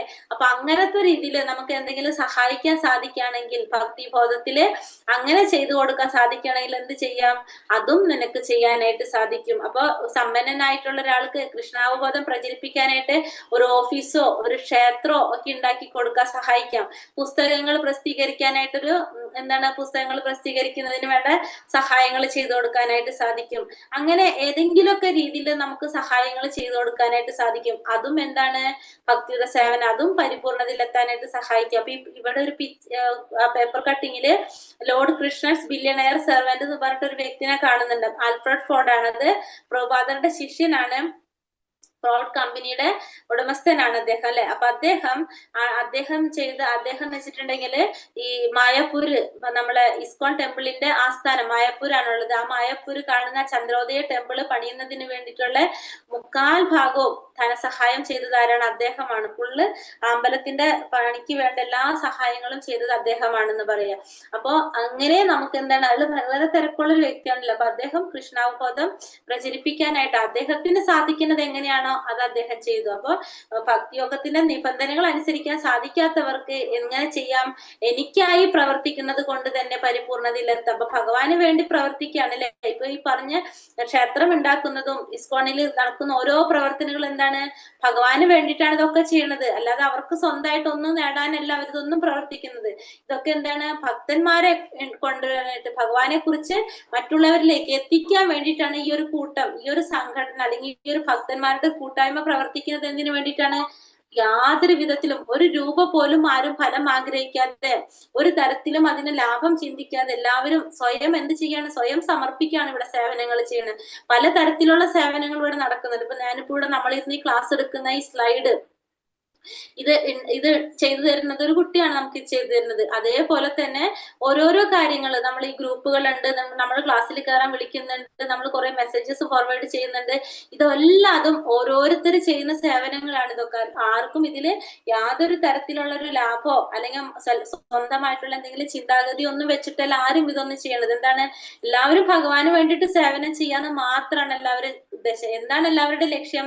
കൃഷ്ണാവബോധം പ്രചരിപ്പിക്കുക. എത്രയോ പേർക്ക് ഇത് അറിയാൻ ആഗ്രഹമുണ്ടോ അവരിലേക്ക് ഇത് എത്തിക്കാന്ന് മാത്രമാണ് ഇവിടെ ഇരിക്കുന്ന ഓരോ വ്യക്തികളുടെയും താല്പര്യം വരുന്നത്. അത് മാത്രം അവർ ചിന്തിക്കുന്നുള്ളൂ. അല്ലാതെ അവർക്ക് സ്വന്തമായിട്ടുള്ള യാതൊരു വിധ താല്പര്യം അതില് അവർ കൂട്ടിച്ചേർക്കുന്നില്ല. അപ്പോ അങ്ങനെ പ്രവർത്തനത്തിലൂടെ നമുക്ക് എന്ത് ചെയ്യാൻ സാധിക്കും? പരിപൂർണതയിലെത്താനായിട്ട് സാധിക്കും. ഒന്ന് ഫസ്റ്റ് പറഞ്ഞു, മനസ്സിനെ ഭഗവാനിൽ വ്യാപരിച്ചുകൊണ്ട് ഭഗവാനിൽ തന്നെ ശ്രദ്ധ കേന്ദ്രീകരിച്ച് പരിപൂർണതയിലെത്താൻ ശ്രമിക്കാന്ന് പറഞ്ഞു. രണ്ടാമത്തെ, അത് നിനക്ക് സാധിച്ചില്ലെങ്കിൽ ഭക്തിയോഗത്തിന്റെ നിബന്ധനകൾ അനുസരിച്ചുകൊണ്ട്, അതെങ്ങനെയാണ്? ഒന്ന്, ഭഗവാന് സേവനങ്ങൾ ഫുള്ള് ചെയ്തുകൊണ്ട് ചെയ്യാം. അതല്ലെങ്കിൽ അത് എങ്ങനെ ചെയ്യാനായിട്ട് നമുക്ക് സാധിക്കും? ഒരു പരിശീലനത്തിലൂടെ ഒരു ടൈം ടേബിൾ ഉണ്ടാക്കിക്കൊണ്ട് അങ്ങനെ ചെയ്ത് നമുക്ക് പരിപൂർണതയിലെത്താം. മൂന്നാമത്തെ പോയിന്റ്, അത് സാധിച്ചില്ലെങ്കിൽ അടുത്ത പോയിന്റ് എന്താ പറഞ്ഞത്? അത് ചെയ്യില്ലെങ്കിൽ എനിക്കായി പ്രവർത്തിക്കാനാ പറഞ്ഞതിൽ. അപ്പൊ ഭഗവാന് വേണ്ടിയിട്ട് പ്രവർത്തിക്കുക. അപ്പൊ അതിന് നമുക്ക് കൃഷ്ണാവബോധം പ്രചരിപ്പിക്കുന്നതിന് വേണ്ട സ്ഥലങ്ങളോ അല്ലെങ്കിൽ ഓഫീസോ കെട്ടിടങ്ങളോ ഒക്കെ ഉണ്ടാക്കി കൊടുക്കാം. അങ്ങനത്തെ ഒക്കെ ചെയ്തുകൊണ്ട് എന്ത് ചെയ്യാൻ സാധിക്കും? ഭഗവാന് വേണ്ടിയിട്ട് പ്രവർത്തിക്കാനായിട്ട് സാധിക്കും. അങ്ങനെ പരിപൂർണതയിലെത്താന്നാണ് ഭഗവാൻ ഇതിൽ പറഞ്ഞത്. സമ്പന്നനായ ഒരാൾക്ക് കൃഷ്ണാവബോധം പ്രചരിപ്പിക്കാനായി ഒരു ഓഫീസോ ക്ഷേത്രമോ ഉണ്ടാക്കുന്നതിന് സഹായിക്കാം, അല്ലെങ്കിൽ പുസ്തകങ്ങൾ പ്രസിദ്ധീകരിക്കുന്നതിന് സഹായിക്കാം. ഇങ്ങനെ പ്രവർത്തിക്കാനുള്ള മേഖലകൾ പലതുമുണ്ട്. അത്തരം പ്രവൃത്തികളിൽ താല്പര്യം വളർത്തിയെടുക്കേണ്ടതാണ്. അപ്പൊ അങ്ങനെയുള്ള പ്രവൃത്തികളില് താല്പര്യം വളർത്തിയെടുക്കണം. തന്റെ കർമ്മഫലങ്ങളെ ഉപേക്ഷിക്കാൻ സാധിക്കാത്ത പക്ഷം അയാൾക്ക് അതിലൊരു ചെറിയ ശതമാനമെങ്കിലും കൃഷ്ണാവബോധം പ്രചരിപ്പിക്കാനായി ചെലവാക്കാവുന്നതാണ്. കൃഷ്ണാവബോധത്തിന് വേണ്ടിയുള്ള ഈ സന്മനസ്സാലെയുള്ള സേവനം ഈശ്വര പ്രേമത്തിന്റെ സമുന്നതിയിലെത്താനും പരിപൂർണത നേടാനും സഹായിക്കും. ഇവിടെ സമ്പന്നനായിട്ടുള്ള ഒരാൾക്ക് നമ്മൾ പറഞ്ഞു കൃഷ്ണാവബോധം പ്രചരിപ്പിക്കാനായിട്ട് ഓഫീസോ കെട്ടിടങ്ങളോ ക്ഷേത്രമോ ഒക്കെ ഉണ്ടാക്കാനായിട്ട് സാധിക്കും. പുസ്തകങ്ങൾ പ്രസിദ്ധീകരിക്കാനായിട്ട് അത് ചെയ്യാനായിട്ട് സാധിക്കും. പിന്നെന്താണ്? കർമ്മഫലങ്ങളെ ഉപേക്ഷിക്കാൻ, തന്റെ കർമ്മഫലങ്ങളെ ഉപേക്ഷിക്കാൻ തയ്യാറാവാത്ത ഒരു വ്യക്തിയാണെങ്കിൽ എന്ത് ചെയ്യാം? ഉപേക്ഷിക്കാൻ സാധിക്കാത്തൊരു വ്യക്തിയാണെങ്കിൽ, സാധിക്കാത്തെന്ന് വെച്ചിട്ടുണ്ടെങ്കിൽ ഇപ്പൊ അയാൾക്ക് കുറെ ഉത്തരവാദിത്തങ്ങളുണ്ട്. അപ്പൊ അയാൾക്ക് കുറെ ഫലങ്ങൾ ചെയ്യാനായിട്ട് കർമ്മഫലങ്ങൾ ഉപേക്ഷിക്കാൻ സാധിക്കാത്തൊരു വ്യക്തിയാണെങ്കിൽ താൻ ചെയ്യുന്ന ജോലിയുടെ ഒരു ശതമാനം എന്ത് ചെയ്യാം? കൃഷ്ണാവബോധം പ്രചരിപ്പിക്കാൻ വേണ്ടിയിട്ട് ചെലവാക്കാൻ സാധിക്കും. അങ്ങനെ അങ്ങനെയൊക്കെ ചെയ്തു കഴിഞ്ഞാൽ എന്താണ് പരിപൂർണത നേടാനായിട്ട് സഹായിക്കുന്നവർ. അപ്പൊ ഈ അടുത്ത പോയിന്റിൽ ഭഗവാൻ പറഞ്ഞ എന്താണ്, നിനക്ക് എന്ത് ചെയ്യാന്ന് പറഞ്ഞ കൃഷ്ണാവബോധം പ്രചരിപ്പിക്കാനായിട്ട് ഒരു ഓഫീസോ ഒരു ക്ഷേത്രമൊക്കെ ഉണ്ടാക്കാനായിട്ട് സഹായിക്കാം, പുസ്തകങ്ങൾ പ്രസിദ്ധീകരിക്കാൻ സഹായിക്കാം. പിന്നെ കർമ്മഫലങ്ങൾ ഉപേക്ഷിക്കാൻ സാധിക്കുന്നില്ലെങ്കിൽ എന്ത് ചെയ്യാം, അതിന്റെ ഒരു ശതമാനം, ഇത്ര ശതമാനമെങ്കിലും കൃഷ്ണാബോധം പ്രചരിപ്പിക്കുന്നതിന് വേണ്ടിയിട്ട് ചെലവാക്കാനായിട്ട് സാധിക്കും. അപ്പൊ അടുത്ത പോയിന്റ് പറഞ്ഞില്ലേ, മൂന്നാമത്തെ പോയിന്റ് നമുക്ക് പറഞ്ഞു. എന്താണ് പറഞ്ഞതെന്ന് വെച്ചിട്ടുണ്ടെങ്കിൽ ഈ പറഞ്ഞതും എന്താ പറഞ്ഞ കൃഷ്ണാബോധം പ്രചരിപ്പിക്കാനായിട്ട് ഭക്തിയുടെ സേവനത്തിന്റെ നിബന്ധനകൾ അനുസരിച്ച് ചെയ്യണമെന്ന് പറഞ്ഞു. ഇനി ആ പോയിന്റ് നിനക്ക് കഴിയുന്നില്ലെങ്കിൽ എന്ത് ചെയ്യാ, നിബന്ധനകൾ അനുഷ്ഠിക്കാൻ കഴിവില്ലെങ്കിൽ എനിക്ക് വേണ്ടിയിട്ട് പ്രവർത്തിക്കാനാണ് ഇവിടെ ഈ പോയിന്റിലൂടെ ഭഗവാൻ അർജുനനോട് പറയുന്നത്. അങ്ങനെയാണെങ്കിൽ നീ എന്ത് ചെയ്യാ, എനിക്ക് വേണ്ടിയിട്ട് പ്രവർത്തിക്കാം,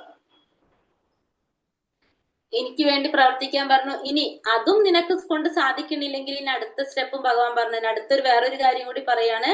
ഇനി അത് ഈ പറഞ്ഞത് എനിക്ക് വേണ്ടി പ്രവർത്തിക്കാൻ പറഞ്ഞില്ല, കെട്ടിടങ്ങൾ ഉണ്ടാക്കുക, പിന്നെ ഓഫീസുകൾ ഉണ്ടാക്കി കൊടുക്കുക, അങ്ങനെയൊക്കെ പറഞ്ഞ് സഹായിക്കുക. പിന്നെ നമ്മൾക്ക് ഈ പറഞ്ഞ ഇപ്പൊ നമ്മളെ സംബന്ധിച്ച് ഭഗവത്ഗീത ക്ലാസ് നമ്മൾ അറ്റൻഡ് ചെയ്തുകൊണ്ടിരിക്കുകയാണ്. നമ്മൾ ഈ ക്ലാസ്സിനെ കുറിച്ച് മറ്റുള്ളവരോട് പറയാം, ക്ലാസ്സിൽ കയറാൻ പറയാം. ഇത് ആർക്കും ഇപ്പൊ പറയുന്ന നമുക്കോ അല്ലെങ്കിൽ ചെയ്യുന്ന എനിക്കോ ഇതൊന്നും ആർക്കും എന്തില്ല, അതിന് യാതൊരു ഫലവും ഒന്നുമില്ല. അവർക്കാണ് നമ്മളിത് പറഞ്ഞു കൊടുക്കുന്നത്. കാരണം അവർക്കത് കിട്ടാൻ വേണ്ടിയിട്ടാണ്. ഭഗവാനെ കുറിച്ച് അറിയട്ടെ എല്ലാവരും എന്നാണ് ആര് ചിന്തിക്കുന്നത്, എല്ലാവരും ചിന്തിക്കുന്നത്. അപ്പൊ അടുത്തതില് ഇനി ഇത് സാധിക്കില്ലെങ്കിൽ അടുത്തത് എന്താ പറയണത്, അഥൈതാപ്യ ശക്തോസി കർത്തും മത്യോഗം ആശ്രിതാഃ സർവകർമ്മ ഫലത്യാഗം തഥാ കുരു യഥാത്മവാൻ.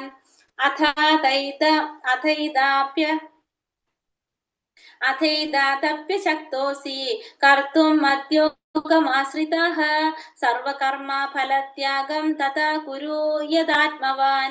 എന്നെ കുറിച്ചുള്ള ഈ ബോധത്തോടു കൂടി പ്രവർത്തിക്കാൻ നിനക്ക് കഴിയുന്നില്ലെങ്കിൽ സർവകർമ്മങ്ങളെയും ത്യജിച്ച് ആത്മസ്ഥിതനായി തീരാൻ ശ്രമിക്കുക. ഇനി ഈ പറഞ്ഞതും ഇപ്പൊ നമ്മളോട് എന്താ പറഞ്ഞത്, നിബന്ധനകൾ അനുഷ്ഠിക്കാൻ കഴിവില്ലെങ്കിൽ നീ പ്രവർത്തിക്കാൻ ശ്രമിക്കൂ, എനിക്ക് വേണ്ടിയിട്ട് പ്രവർത്തിക്കാനാണ് പറഞ്ഞത് അല്ലെ. ഇനി അതും നിനക്ക് പറ്റുന്നില്ലെങ്കിൽ നീ എന്ത് ചെയ്യണം, സർവകർമ്മങ്ങളെയും ത്യജിച്ച് ആത്മസ്ഥിതനായി തീരാൻ ശ്രമിക്കുക. നീ പറഞ്ഞത് നിനക്ക് പറ്റണില്ലെങ്കിൽ നീ എന്ത് ചെയ്യുക, എല്ലാ കർമ്മങ്ങളെയും ത്യജിക്കുക, എല്ലാ കർമ്മങ്ങളെയും ത്യജിച്ച് ആത്മസ്ഥിതനായിട്ട് തീരാനായിട്ട് ശ്രമിക്കുക എന്നുള്ളതാണ്. അപ്പൊ ഏത് രീതിയിലായാലും ഇപ്പൊ ചിലപ്പോ നമുക്കറിയാം കൃഷ്ണാവബോധ പ്രവർത്തനങ്ങളോട് അനുഭാവം കാണിക്കാത്തവരുണ്ടാവില്ല. സാമൂഹ്യമായിട്ടും ഗാർഹികമായിട്ടും മതപരമായ കാരണങ്ങൾ കൊണ്ട് പലതരത്തിലുള്ള തടസ്സമുണ്ടാവും. അപ്പൊ അതുകൊണ്ട് അയാൾക്ക് അത് ചെയ്യാനായിട്ട് സാധിക്കാത്തവരും ചിലപ്പോ നമ്മളെ വീട്ടിലുള്ളവർക്ക് തന്നെ കൃഷ്ണാവബോധ ഇതിൽ പങ്കെടുക്കുന്നതും പോകുന്നതൊന്നും ഇഷ്ടമില്ലാത്തൊക്കെ ഉണ്ടാവും. അങ്ങനെ പല രീതിയിലും വിഘ്നങ്ങൾ സംഭവിക്കാനായിട്ടുള്ള സാധ്യതകളൊക്കെ ഉള്ള വ്യക്തികളുണ്ടാവും അല്ലെ. അങ്ങനെയുള്ളവരെന്താ ചെയ്യേണ്ടത്, സകല പാപങ്ങളുടെയും സകല കർമ്മങ്ങളുടെയും ഫലം എന്ത് ചെയ്യണം, നല്ലൊരു കാര്യത്തിന് വേണ്ടി വിനിയോഗിക്കുക. അപ്പൊ കൃഷ്ണാവബോധത്തിന് താല്പര്യമില്ലാത്തവര് അങ്ങനെയുള്ളൊരു സംഭവം ഉണ്ടെങ്കിൽ എന്ത് ചെയ്യണം, ആശുപത്രികൾ പണിയാനോ സാമൂഹ്യമായിട്ടുള്ള സ്ഥാപനങ്ങൾക്കോ നമ്മൾ എന്ത് ചെയ്യുക, ഉദാരമായിട്ട് ദാനം കൊടുക്കുക. അത് ചെയ്യുന്നത് ആ ദാനം എങ്ങനെയായിരിക്കണം, അത് പണിയാൻ വേണ്ടിയിട്ട് നമ്മൾ അതിന്റെ ഫലം ആഗ്രഹിക്കരുത്. നമ്മൾ പേരും പ്രശസ്തിയും ആഗ്രഹിക്കാതെ നമ്മൾ എന്ത് ചെയ്യുക, ആ ആശുപത്രികൾക്കോ സാമൂഹ്യ സ്ഥാപനങ്ങൾക്കോ സംഘടനകൾക്കോ നമ്മൾ എന്ത് ചെയ്യുക, ദാനം കൊടുക്കുക. അങ്ങനെ ദാനം കൊടുത്ത് അതിന്റെ ഫലം ആഗ്രഹിക്കാതെ ചെയ്യുക. ഇതും നമുക്ക് എന്തുണ്ടാക്കാണ്, ക്രമേണ അതിന്റെ കർമ്മഫലങ്ങൾ ത്യജിച്ച് അങ്ങനെ ചെയ്തു വരുമ്പോൾ ക്രമേണ നമുക്ക് എന്ത് വരും, മനഃശുദ്ധി ഉണ്ടാകാനായിട്ട് സാധിക്കും. അങ്ങനെ നമുക്ക് കൃഷ്ണാവബോധത്തെ ഉൾക്കൊള്ളാനായിട്ട് സാധിക്കും. സാമൂഹിക സേവനമോ സാമുദായിക സേവനമോ അങ്ങനെ ഏതൊക്കെ രീതിയിൽ നമുക്ക് സേവനം ചെയ്തുകൊണ്ട് എന്ത് ചെയ്യാൻ സാധിക്കാണ്, ഭഗവത് സേവനത്തിൽ ഏർപ്പെടാനായിട്ട് സാധിക്കും. ഇതാണ് നമ്മൾ പറഞ്ഞ അടുത്ത സ്റ്റെപ്പ്. അപ്പൊ എത്ര കാര്യം പറഞ്ഞു, ഇപ്പൊ നാലാമത്തെ കാര്യം പറഞ്ഞു അല്ലെ. അപ്പൊ 11ാമത്തെ ശ്ലോകം അല്ലെ നമ്മൾ എടുക്കുന്ന ശ്ലോകം മാറിപ്പോയി ഇതിലൂടെ. ആത്മസ്ഥിതനാവാൻ ശ്രമിക്കുക. അപ്പൊ ഇതാണ് നാലാമത്തെ കാര്യം പറഞ്ഞത്. അപ്പൊ സർവ്വകർമ്മങ്ങളെയും ത്യജിച്ച് ആത്മസ്ഥിതനായിരിക്കാൻ ശ്രമിക്കുക. അപ്പൊ ഇതിൽ പറഞ്ഞ എന്താണ്, ഇപ്പൊ ഫസ്റ്റത്തെ നമ്മൾ പറഞ്ഞു മനസ്സ് ഭഗവാനെ തന്നെ സമർപ്പിച്ചിരിക്കുക. അത് സാധിക്കണില്ലെങ്കിൽ രണ്ട് കാര്യം പറഞ്ഞു, ഒന്ന് സ്വമേധയാ നമ്മൾ സേവനങ്ങൾ ചെയ്യുക, അല്ലെങ്കിൽ നമ്മൾ പ്രാക്ടീസിലൂടെ ചെയ്യാനായിട്ട് ശ്രമിക്കുക. മൂന്നാമത്തത് പറഞ്ഞത് എന്താണ്, ഭഗവാന് വേണ്ടിയിട്ട് നിബന്ധനകൾ അനുസരിക്കാൻ കഴിവില്ലെങ്കിൽ ഭഗവാന് വേണ്ടി പ്രവർത്തിക്കാനായിട്ട് ശ്രമിക്കുക. അത് കഴിഞ്ഞിട്ട് അടുത്തതിൽ പറഞ്ഞിട്ടുണ്ടെങ്കിൽ അതും നിനക്ക് ചെയ്യാൻ സാധിക്കണമെങ്കിൽ നമ്മൾ കർമ്മഫലങ്ങൾ എന്ത് ചെയ്യാൻ ത്യജിക്കുക. അപ്പൊ കർമ്മഫലങ്ങൾ ആഗ്രഹിക്കാതെ പ്രവർത്തിക്കാനായിട്ട് ശ്രമിക്കുക. അങ്ങനെ ചെയ്തുകൊണ്ട് നമുക്ക് എന്ത് ചെയ്യാം, കൃഷ്ണാവബോധ പ്രവർത്തനത്തിൽ ചെയ്യാനായിട്ട്. അപ്പൊ ആസ്പത്രി, സാമൂഹികമായിട്ടുള്ള സ്ഥാപനങ്ങൾ, അതിനൊക്കെ നമുക്ക് ദാനങ്ങളൊക്കെ കൊടുത്തിട്ടുണ്ട്. ദാനം കൊടുക്കുക നമ്മള്. അങ്ങനെ ദാനം ചെയ്തുകൊണ്ട് നമുക്ക് എന്ത് ചെയ്യാൻ സാധിക്കും? ഭഗവാനെ പ്രാപിക്കാനായിട്ട് സാധിക്കും. അതാണ് അടുത്ത സ്റ്റെപ്പ് പറഞ്ഞത്. ഇനി ഇതും നിനക്ക് സാധിക്കുന്നില്ലെങ്കിലോ?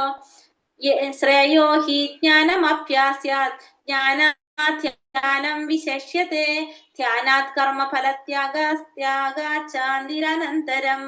ഇവിടെ എന്താ പറഞ്ഞത്? ശ്രേയോ ഹി ജ്ഞാനമഭ്യാസ്യാത് അജ്ഞാനാധ്യാനം വിശിഷ്യ.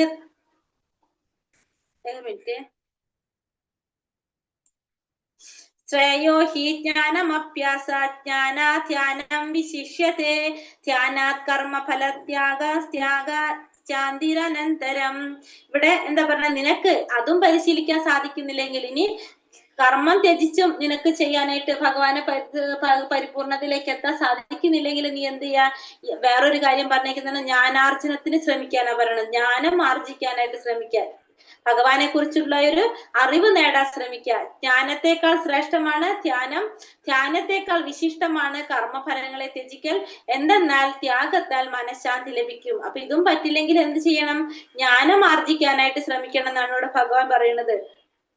അപ്പൊ ഇതേപോലെ തന്നെ ഭക്തിപൂർവമായിട്ടുള്ള സേവനം 2 തരത്തിലുണ്ട്. ഒന്ന് നിബന്ധനകൾക്ക് വഴങ്ങിക്കൊണ്ടുള്ളതും, ഒന്ന് പരമദിവ്യോപതമ പുരുഷന് സമ്പൂർണ്ണ പ്രേമമാസക്തിയോടുള്ള സേവനം. അപ്പൊ കൃഷ്ണാവബോധത്തില് നിബന്ധനകൾക്ക് വഴങ്ങാത്തവരെന്താണ്? ജ്ഞാനാർജനത്തിന് ശ്രമിക്കുന്നതാണ് നല്ലത്. അപ്പൊ ജ്ഞാനാർജനം നേടട്ടെ. ജ്ഞാനം ആർജിക്കാൻ നേടിക്കഴിഞ്ഞ എന്താണ്? ജ്ഞാനാർജനത്തിലൂടെയാണ് നമുക്ക് എന്ത് ശ്രമിക്കുക? അപ്പൊ നമുക്ക് ജ്ഞാനം നേടിക്കഴിയുമ്പോൾ ഭഗവാനെ കുറിച്ച് മനസ്സിലാകും അല്ലെ? ഭഗവാനെ കുറിച്ച് മനസ്സിലായി കഴിഞ്ഞാൽ നമുക്ക് ആ ജ്ഞാനം എന്തിലേക്ക് നമ്മളെ വഴിതെളിക്കാണ്? ധ്യാനത്തിലേക്ക് വഴിതെളിക്കാണ് ചെയ്യുന്നത്. ആ ധ്യാനത്തിലൂടെ ഭഗവാനെ നമുക്ക് സാക്ഷാത്കരിക്കാനായിട്ട് സാധിക്കും. നമ്മൾ പറഞ്ഞു, ധ്യാനത്തിലൂടെ പരമാത്മാ സാക്ഷാത്കാരം നടത്തുന്നതിനെ കുറിച്ച് നമ്മൾ പറഞ്ഞിട്ടുണ്ടായിരുന്നു. അങ്ങനെ നമുക്ക് എന്ത് ചെയ്യാൻ സാധിക്കും? ഭഗവാനിലെ സേവനം ചെയ്യാനായിട്ട് സാധിക്കും, പരിപൂർണതയിലേക്ക് നേടാനായിട്ട് സാധിക്കും. അപ്പൊ ഈ പറഞ്ഞ മെത്തേഡ് നിനക്ക് പറ്റണില്ലെങ്കിൽ നിനക്ക് അടുത്ത മെത്തേഡ് എന്താണ്? ജ്ഞാനം ആർജിക്കാനായിട്ട് ശ്രമിക്കുക എന്നാണ് പറയുന്നത്. അപ്പൊ ജ്ഞാനത്തെക്കാൾ ശ്രേഷ്ഠമാണ് ധ്യാനം, ധ്യാനത്തെക്കാൾ വിശിഷ്ടമാണ് കർമ്മഫലങ്ങളെ ത്യജിക്കല്. അങ്ങനെ ത്യാഗത്താൽ നമുക്ക് എന്ത് ലഭിക്കാണ്? മനഃശാന്തി ലഭിക്കുന്നതാണ് പറയുന്നത്. അപ്പൊ ഇങ്ങനെ എന്ത് ചെയ്യാൻ സാധിക്കും? ഭഗവാനെ പ്രാപിക്കാനായിട്ട് സാധിക്കും എന്നുള്ളത് പറഞ്ഞു. അപ്പൊ ഇതും പറഞ്ഞു, നിനക്ക് അതും സാധിക്കുന്നില്ലെങ്കിൽ ഇതും ചെയ്യാനായിട്ട്. അപ്പൊ അങ്ങനെ ഒരു 5 കാര്യങ്ങളാണ് ഭഗവാൻ നമുക്ക് ഭക്തിയില് എങ്ങനെയാണ് നമുക്ക് ചെയ്യേണ്ടതെന്നുള്ളത് നമുക്ക് പറഞ്ഞു തന്നത്. ഇനി അടുത്തതില് ഭഗവാൻ ഏറ്റവും പ്രിയപ്പെട്ട ഭക്തനെ കുറിച്ച് പറയാണല്ലോ. ഏറ്റവും പ്രിയപ്പെട്ടവൻ എങ്ങനെയുള്ളവരായിരിക്കും എന്നുള്ളതാണ് ഭഗവാൻ പറയുന്നത്. എങ്ങനെയുള്ള ഭക്തന്മാരാണ് ഭഗവാന് പ്രിയപ്പെട്ടത് എന്നാണ് പറഞ്ഞത്. അല്ലെങ്കിൽ ഒരു ഭക്തൻ ഉണ്ടാവേണ്ട ഗുണങ്ങൾ ഏതൊക്കെയാണെന്നാണ് ഭഗവാൻ ഇനി പറയാൻ പോണത്. എന്താ പറഞ്ഞത്? അദ്വേഷ്ട സർവഭൂതാനാം മൈത്ര കരുണ ഏവച നിർമ്മമോ നിരഹങ്കാര സമദുഃഖ സുഖാക്ഷമി. അദ്വേഷ്ട സർവഭൂതാനാം മൈത്ര കരുണ ഏവച നിർമ്മമോ നിരഹങ്കാര സമദുഃഖ സുഖാക്ഷമി. സന്തുഷ്ട സതതം യോഗി യാഥാത്മാ ദൃഢനിശ്ചയഃ മയ്യർപ്പിത മനോബുദ്ധിർ യോ മദ്ഭക്ത സമേ പ്രിയഃ. സന്തുഷ്ട സതതം യോഗി യാഥാത്മാ ദൃഢനിശ്ചയഃ മയ്യർപ്പിത മനോബുദ്ധിർ യോ മദ്ഭക്ത സമേ പ്രിയഃ. ഇവിടെ എന്താ പറഞ്ഞത്? സർവഭൂതങ്ങൾക്കും, എല്ലാ ജീവജാലങ്ങൾക്കും ഇത് വായിക്കല്ലേ? മത്സരം കൂടാതെ സർവ്വജീവസത്തകൾക്കും സുഹൃത്തായി, ഒന്നിലും അവകാശബോധവും മിഥ്യാഹങ്കാരവും ഇല്ലാതെ സുഖദുഃഖങ്ങളിൽ സമനില കൈക്കൊണ്ട് ക്ഷമാശാലിയും സദാ സംതൃപ്തനായും നിയന്ത്രിതാത്മാവായും മനസ്സും ബുദ്ധിയും എന്നിലുറപ്പിച്ച് ദൃഢനിശ്ചയത്തോടെ ഭക്തിയുടെ സേവനം അനുഷ്ഠിക്കുന്ന എന്റെ ഭക്തൻ എനിക്ക് ഏറ്റവും പ്രിയപ്പെട്ടവനാണ്. അപ്പൊ ഏതൊക്കെ ഗുണങ്ങൾ കൊണ്ട് വേണം നമുക്ക് ഭഗവാനെ സേവിക്കാനായിട്ട്? ഭഗവാനെ സേവിക്കുന്നവർക്ക് വേണ്ട ഗുണങ്ങൾ ഏതൊക്കെയാണെന്നാണ് ഭഗവാൻ പറഞ്ഞത്. അല്ലെങ്കിൽ ഭഗവാനെ ഏറ്റവും പ്രിയപ്പെട്ട ഭക്തന്മാർ എങ്ങനെയുള്ളവരായിരിക്കും?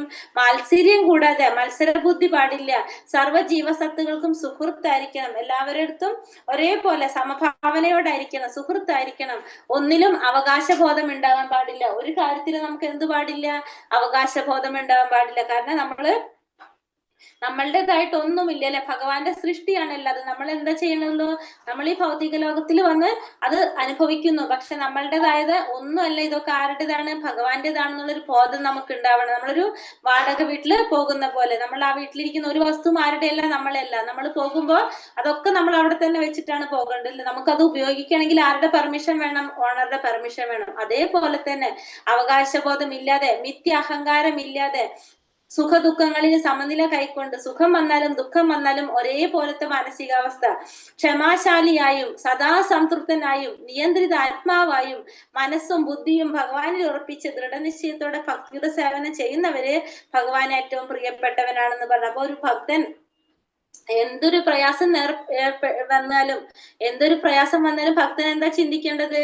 ഇതിനേക്കാൾ ഭഗവാൻ എന്നോട് കരുണ കാണിച്ചു, ഇതിനേക്കാളും വലുതെന്തോ നമുക്ക് വരേണ്ടതായിരുന്നു. പക്ഷെ എന്തോ ഭഗവാൻ നമ്മുടെ അടുത്ത് കരുണ കാണിച്ചു എന്നുള്ളൊരു മാനസികാവസ്ഥയായിരിക്കും ആർക്കുണ്ടാവേണ്ടത്? ഒരു ഭക്തൻ ഉണ്ടാകേണ്ടത്. അതേപോലെ തന്നെ സുഖം വന്നാലും ഭഗവാൻ അവരെന്ത് ചിന്തിക്കണം? ഇത് സ്ഥിരമായിട്ടുള്ളതല്ല, ഇതൊരു താൽക്കാലികമായിട്ടുള്ളതാണ്, ഇത് ക്ഷണികമാണ്, കുറച്ച് കഴിയുമ്പോൾ നമുക്ക് ദുഃഖങ്ങൾ സംഭവിക്കാം. അപ്പൊ എന്ത് വന്നാലും, സുഖമായിക്കോട്ടെ ദുഃഖമായിക്കോട്ടെ, നമുക്ക് വന്നു കഴിഞ്ഞാൽ നമ്മൾ അതിന് എന്ത് ചിന്തിക്കാം? ശാന്തനായിട്ട് ഒരേ മനോഭാവത്തോടെയാണ് പെരുമാറേണ്ടത്, ഭക്തന്മാര് പെരുമാറേണ്ടത്. അതാണ് ഭഗവാൻ പറയുന്ന ഗുണങ്ങള്. ഈ ഗുണങ്ങളോട് കൂടിയിട്ട് വേണം എന്ത് ചെയ്യാനായിട്ട്? ഭഗവാനെ സേവിക്കാൻ. അല്ലെങ്കിൽ ഒരു ഭക്തന് വേണ്ട ക്വാളിറ്റീസ് ആണ് ഭഗവാൻ ഈ പറഞ്ഞത്. അങ്ങനെയുള്ള ഭക്തൻ എനിക്ക് ഏറ്റവും പ്രിയപ്പെട്ടതാണെന്നാണ് ആര് പറയണത്? ഭഗവാൻ പറയണത്. ഇനിയും പറയുന്നുണ്ട്, എന്താ പറയണത്? യസ്മാൻ നോദിജതേ ലോകോ ലോകോ നോദിജതേ ചയഃ ഹർഷാമർഷാഭയോദേ മുക്തോ യാസാ ച മേ പ്രിയഃ. യസ്മാൻ നോദിജതേ ലോകോ ലോകോ നോദിജതേ ചയഃ ഹർഷമർഷാഭയോദ്വേഗൈർ മുക്തോ യോസാ ച മേ പ്രിയഃ. ആരാലാണോ ആർക്കും ബുദ്ധിമുട്ടുകളൊന്നും ഇല്ലാത്തത്, ആരാണോ ഏതൊരുവനാലും അസ്വസ്ഥനായി തീരാത്തത്, സുഖദുഃഖങ്ങളിലും ഭയോത്കണ്ഠകളിലും സമചിത്തനായിരിക്കുന്നവരാരാണോ, അങ്ങനെയുള്ള എന്റെ ഭക്തൻ എനിക്ക് ഏറ്റവും പ്രിയപ്പെട്ടവനാണ്. അപ്പൊ ഇവിടെ ഇതിലെന്താ പറയണത്? ആരാലാണോ ആർക്കും ബുദ്ധിമുട്ടുകളൊന്നും ഇല്ലാത്തത്. അപ്പൊ മറ്റുള്ളവർക്ക് ആർക്കും ബുദ്ധിമുട്ടുകളൊന്നും സംഭവിക്കുന്നില്ല, നമ്മളെ കൊണ്ട് വേറൊരാളെ കൊണ്ട് ബുദ്ധിമുട്ടുകളൊന്നും സംഭവിക്കുന്നില്ല. പിന്നെ ആരാണോ ഒരുവനാലും അസ്വസ്ഥനായി തീരാതെ, മറ്റുള്ളവർക്ക് ഒരു അസ്വസ്ഥതയൊന്നും ഉണ്ടാക്കാത്ത, ദുഃഖങ്ങളിലും ഭയ ഉത്കണ്ഠകളിലൊന്നും സമചിത്തനായിട്ടിരിക്കുന്നത് ആരാണോ, അങ്ങനെയുള്ള ഭക്തൻ എനിക്ക് ഏറ്റവും പ്രിയപ്പെട്ടവനാണ്. അപ്പൊ മറ്റുള്ളവർക്ക് യാതൊരു തരത്തിലും ബുദ്ധിമുട്ടുണ്ടാക്കാൻ പാടില്ല, മറ്റുള്ളവർക്ക് യാതൊരു തരത്തിലും അസ്വസ്ഥത ഉണ്ടാക്കാനും പാടില്ല. അങ്ങനെ സുഖങ്ങളിലും ദുഃഖങ്ങളിലും ഭയങ്ങളിലും ഉത്കണ്ഠകളിലും ഒക്കെ എന്തായിരിക്കണം? സമചിത്തനായിരിക്കുന്നത് ആരാണോ, അങ്ങനെയുള്ളൊരു ഭക്തൻ ഭഗവാൻ ഏറ്റവും പ്രിയപ്പെട്ടവനാണെന്നാണ് ഭഗവാൻ പറഞ്ഞത്. അപ്പൊ ഇതൊക്കെ എന്താണ്? ഭക്തന്റെ ഒരു ക്വാളിറ്റികളാണ്, ഒരു ഗുണങ്ങൾ. ഭഗവാനെ ആരാധിക്കുന്നതിന് ഉണ്ടാവേണ്ട, ഒരു ഭക്തന് ഉണ്ടാവേണ്ട ഗുണങ്ങളാണ് ഈ ഭഗവാൻ ഇപ്പൊ ഈ ശ്ലോകത്തില് പറയുന്നത്. അപ്പൊ മറ്റുള്ളവര് നമ്മളോട് എന്തെങ്കിലും രീതിയില് ദേഷ്യത്തിലോ എന്തെങ്കിലും കയർത്ത് പെരുമാറിക്കഴിഞ്ഞാൽ നമുക്ക് എന്ത് വേണം? നമുക്ക് അവരോട് ക്ഷോഭിക്കാതിരിക്കാനുള്ള ഒരു മനസ്സുണ്ടായിരിക്കണം. അവര് നമ്മളൊരിക്കലും ശിക്ഷിക്കാൻ, ഉപദ്രവിക്കാനായിട്ട് പാടില്ല. നമുക്ക് അവരോട് യാതൊരു തരത്തിലും അവര് പെരുമാറിയാലും നമ്മൾ എന്ത് ചെയ്യണം? നമ്മൾ സംയമനം പാലിക്കണം. അങ്ങനെയായിരിക്കണം ആര്? ഭക്തന്മാരെന്നാണ് ഭഗവാൻ ഇതിലൂടെ പറയുന്നത്. അനാപേക്ഷ ശുചിർ ദക്ഷ ഉദാസീനോ ഗതാവ്യഥഃ സർവാരംഭ പരിത്യാഗി യോ മദ്ഭക്താ സമേ പ്രിയഃ. അനാപേക്ഷ ശുചിർ ദക്ഷ ഉദാസീന ഗതോവ്യഥഃ സർവാരംഭ പരിത്യാഗി യോ മദ്ഭക്താ സമേ പ്രിയഃ.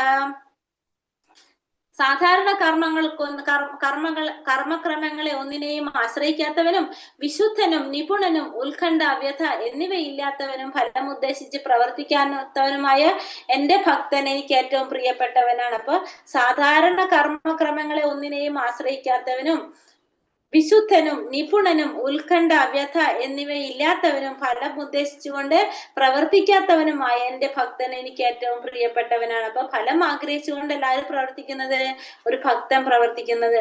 അതുപോലെ തന്നെ എന്തൊന്നും ഇല്ല എന്ന് പറയുന്നത് വിശുദ്ധനാണ്, നിപുണനാണ്, ഉത്കണ്ഠകളുള്ളതാണ് അല്ലെ. ഇങ്ങനെ ഇതിനൊന്നും ഉത്കണ്ഠ ഉണ്ടാവാനും പാടില്ല. ഇതിലൊക്കെ അയാള് മറ്റുള്ളവരെ ആശ്രയിക്കാത്തവനായിരിക്കും. സാധാരണ കർമ്മക്രമങ്ങളെ ഒന്നിനെയും ആശ്രയിക്കാത്തവനും വിശുദ്ധനും നിപുണനും ഉത്കണ്ഠ വ്യഥ എന്നിവ ഇല്ലാത്തവനും യാതൊരു കാര്യത്തിനും നമുക്ക് എന്തുണ്ടാവാൻ പാടില്ല, പ്രയാസം ഉണ്ടാവാൻ പാടില്ല, അതുപോലെ തന്നെ ഉത്കണ്ഠ ഉണ്ടാവാൻ പാടില്ല, മറ്റുള്ളവരെ ആശ്രയിക്കാൻ പാടില്ല. അങ്ങനെയുള്ള വ്യക്തികള് ഫലം ഉദ്ദേശിച്ച് പ്രവർത്തിക്കാത്തവനുമായിട്ടുള്ള ഭക്തന്മാര് എനിക്ക് ഏറ്റവും പ്രിയപ്പെട്ടവരാണ്. അപ്പൊ ഒരു ഭക്തൻ ആരെങ്കിലും പണം നൽകുകയാണെങ്കിൽ ഒരു ഭക്തന് ആരെങ്കിലും പണം നൽകി കഴിഞ്ഞാൽ അത് തെറ്റല്ല. പക്ഷെ എന്താണ്, പണത്തിന് വേണ്ടിയിട്ട് ഒരിക്കലും ആ ഭക്തൻ പ്രയത്നിക്കാൻ പാടില്ല.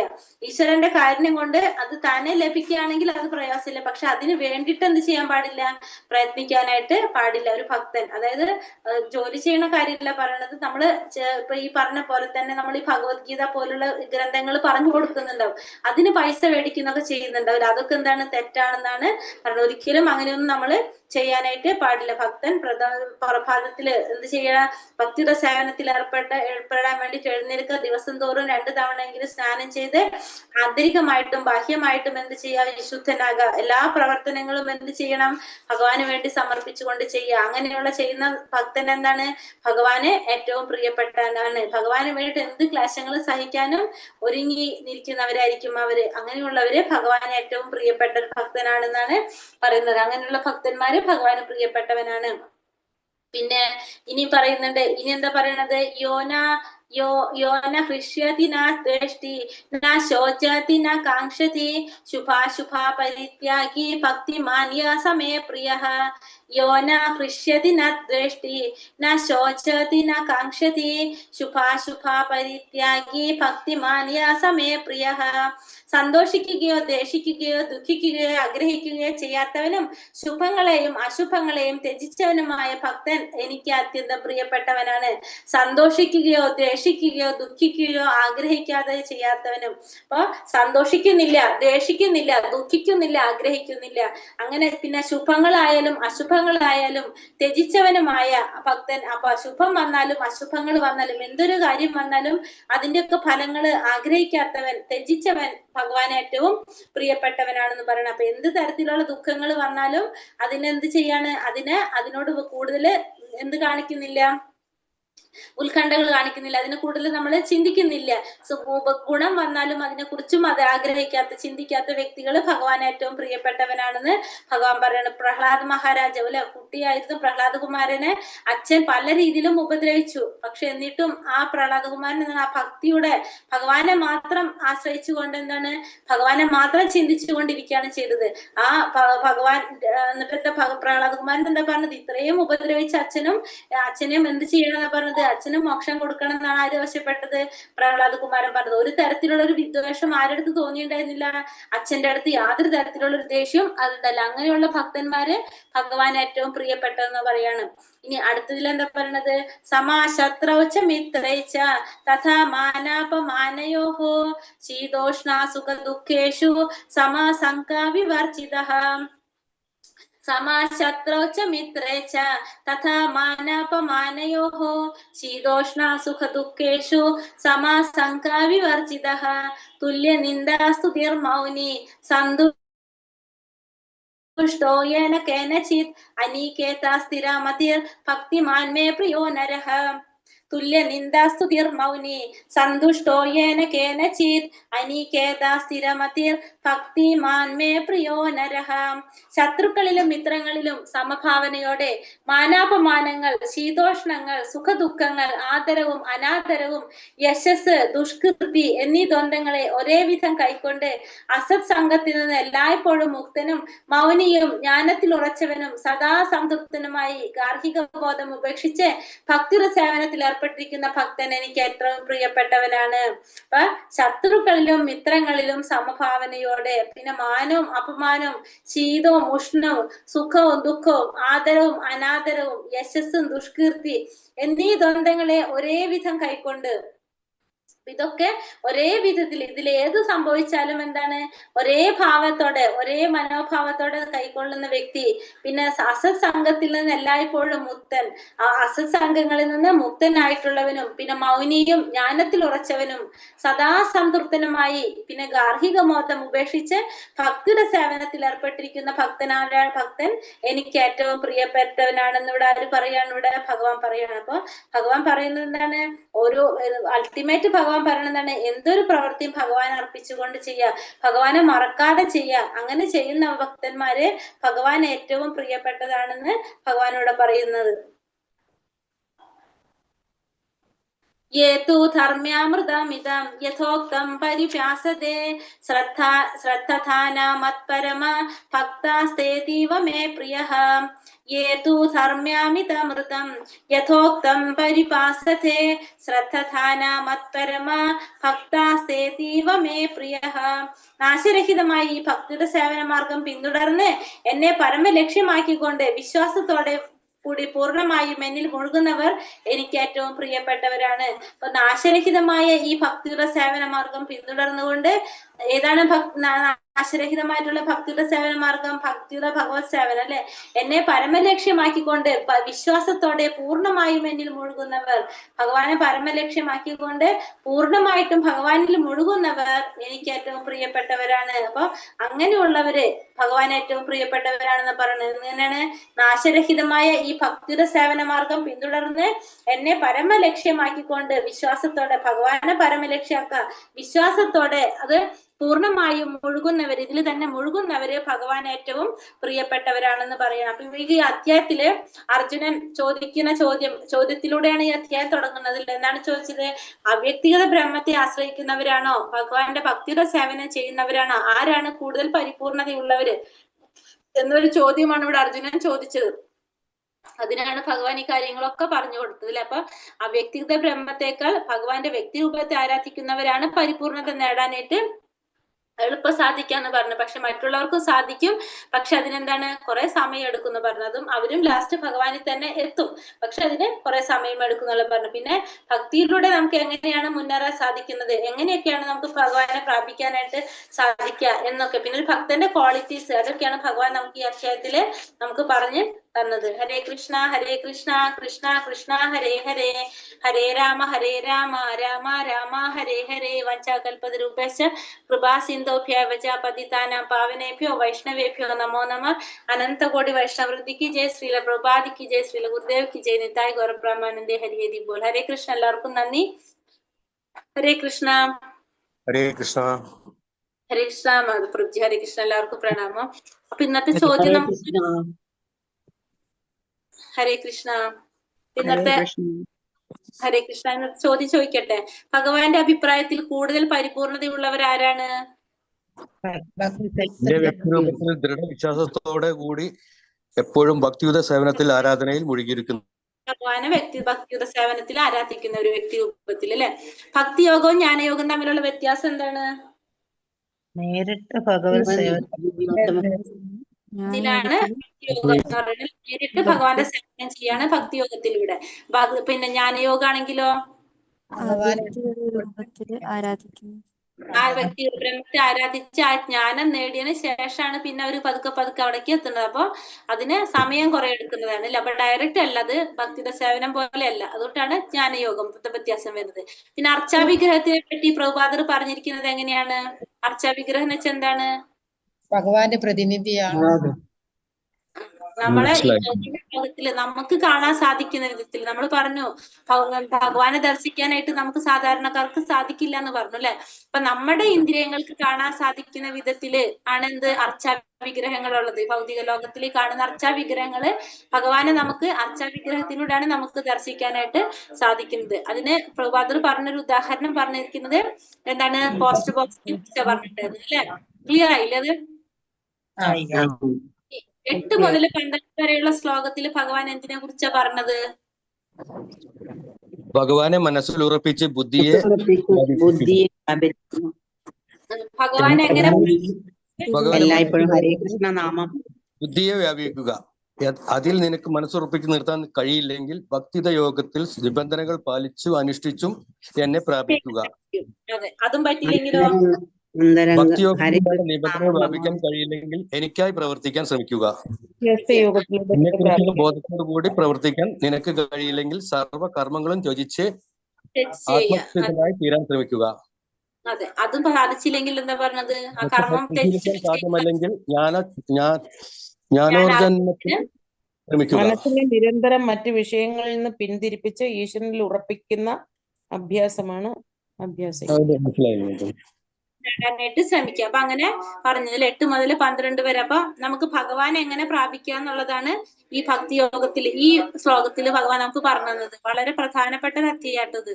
എങ്ങനെയുള്ള ഭക്തനാണ് ഭഗവാൻ ഏറ്റവും പ്രിയങ്കരൻ? കുറെ പറഞ്ഞു തന്നിട്ടുണ്ട് അല്ലേ ഭഗവാൻ? ഒരുപാട് കേട്ടിട്ടുണ്ട്. സർവ്വജീവികൾക്കും സുഹൃത്തായി, ഒന്നിലും അവകാശബോധം ഇല്ലാതെ, വിദ്യാഹങ്കാരമില്ലാതെ, സുഖദുഃഖങ്ങളിൽ സമനില കൈകൊണ്ടും സദാ സംതൃപ്തനായി നിയന്ത്രിതനായും മനസ്സു സുഖിപ്പിച്ച് എന്നിൽ ഉറപ്പിച്ചും ദൃഢനിശ്ചയത്തോടെ ഭക്തിയുടെ സേവനത്തിൽ മുഴുകിയവനും ആർക്കും ബുദ്ധിമുട്ടും ഉണ്ടാകാത്തവനും ഏതവസരത്തിലും സമചിത്തത ഉള്ളവനും സാധാരണ കർമ്മനെയും ആശ്രയിക്കാത്തവനും വിശുദ്ധനും നിപുണനും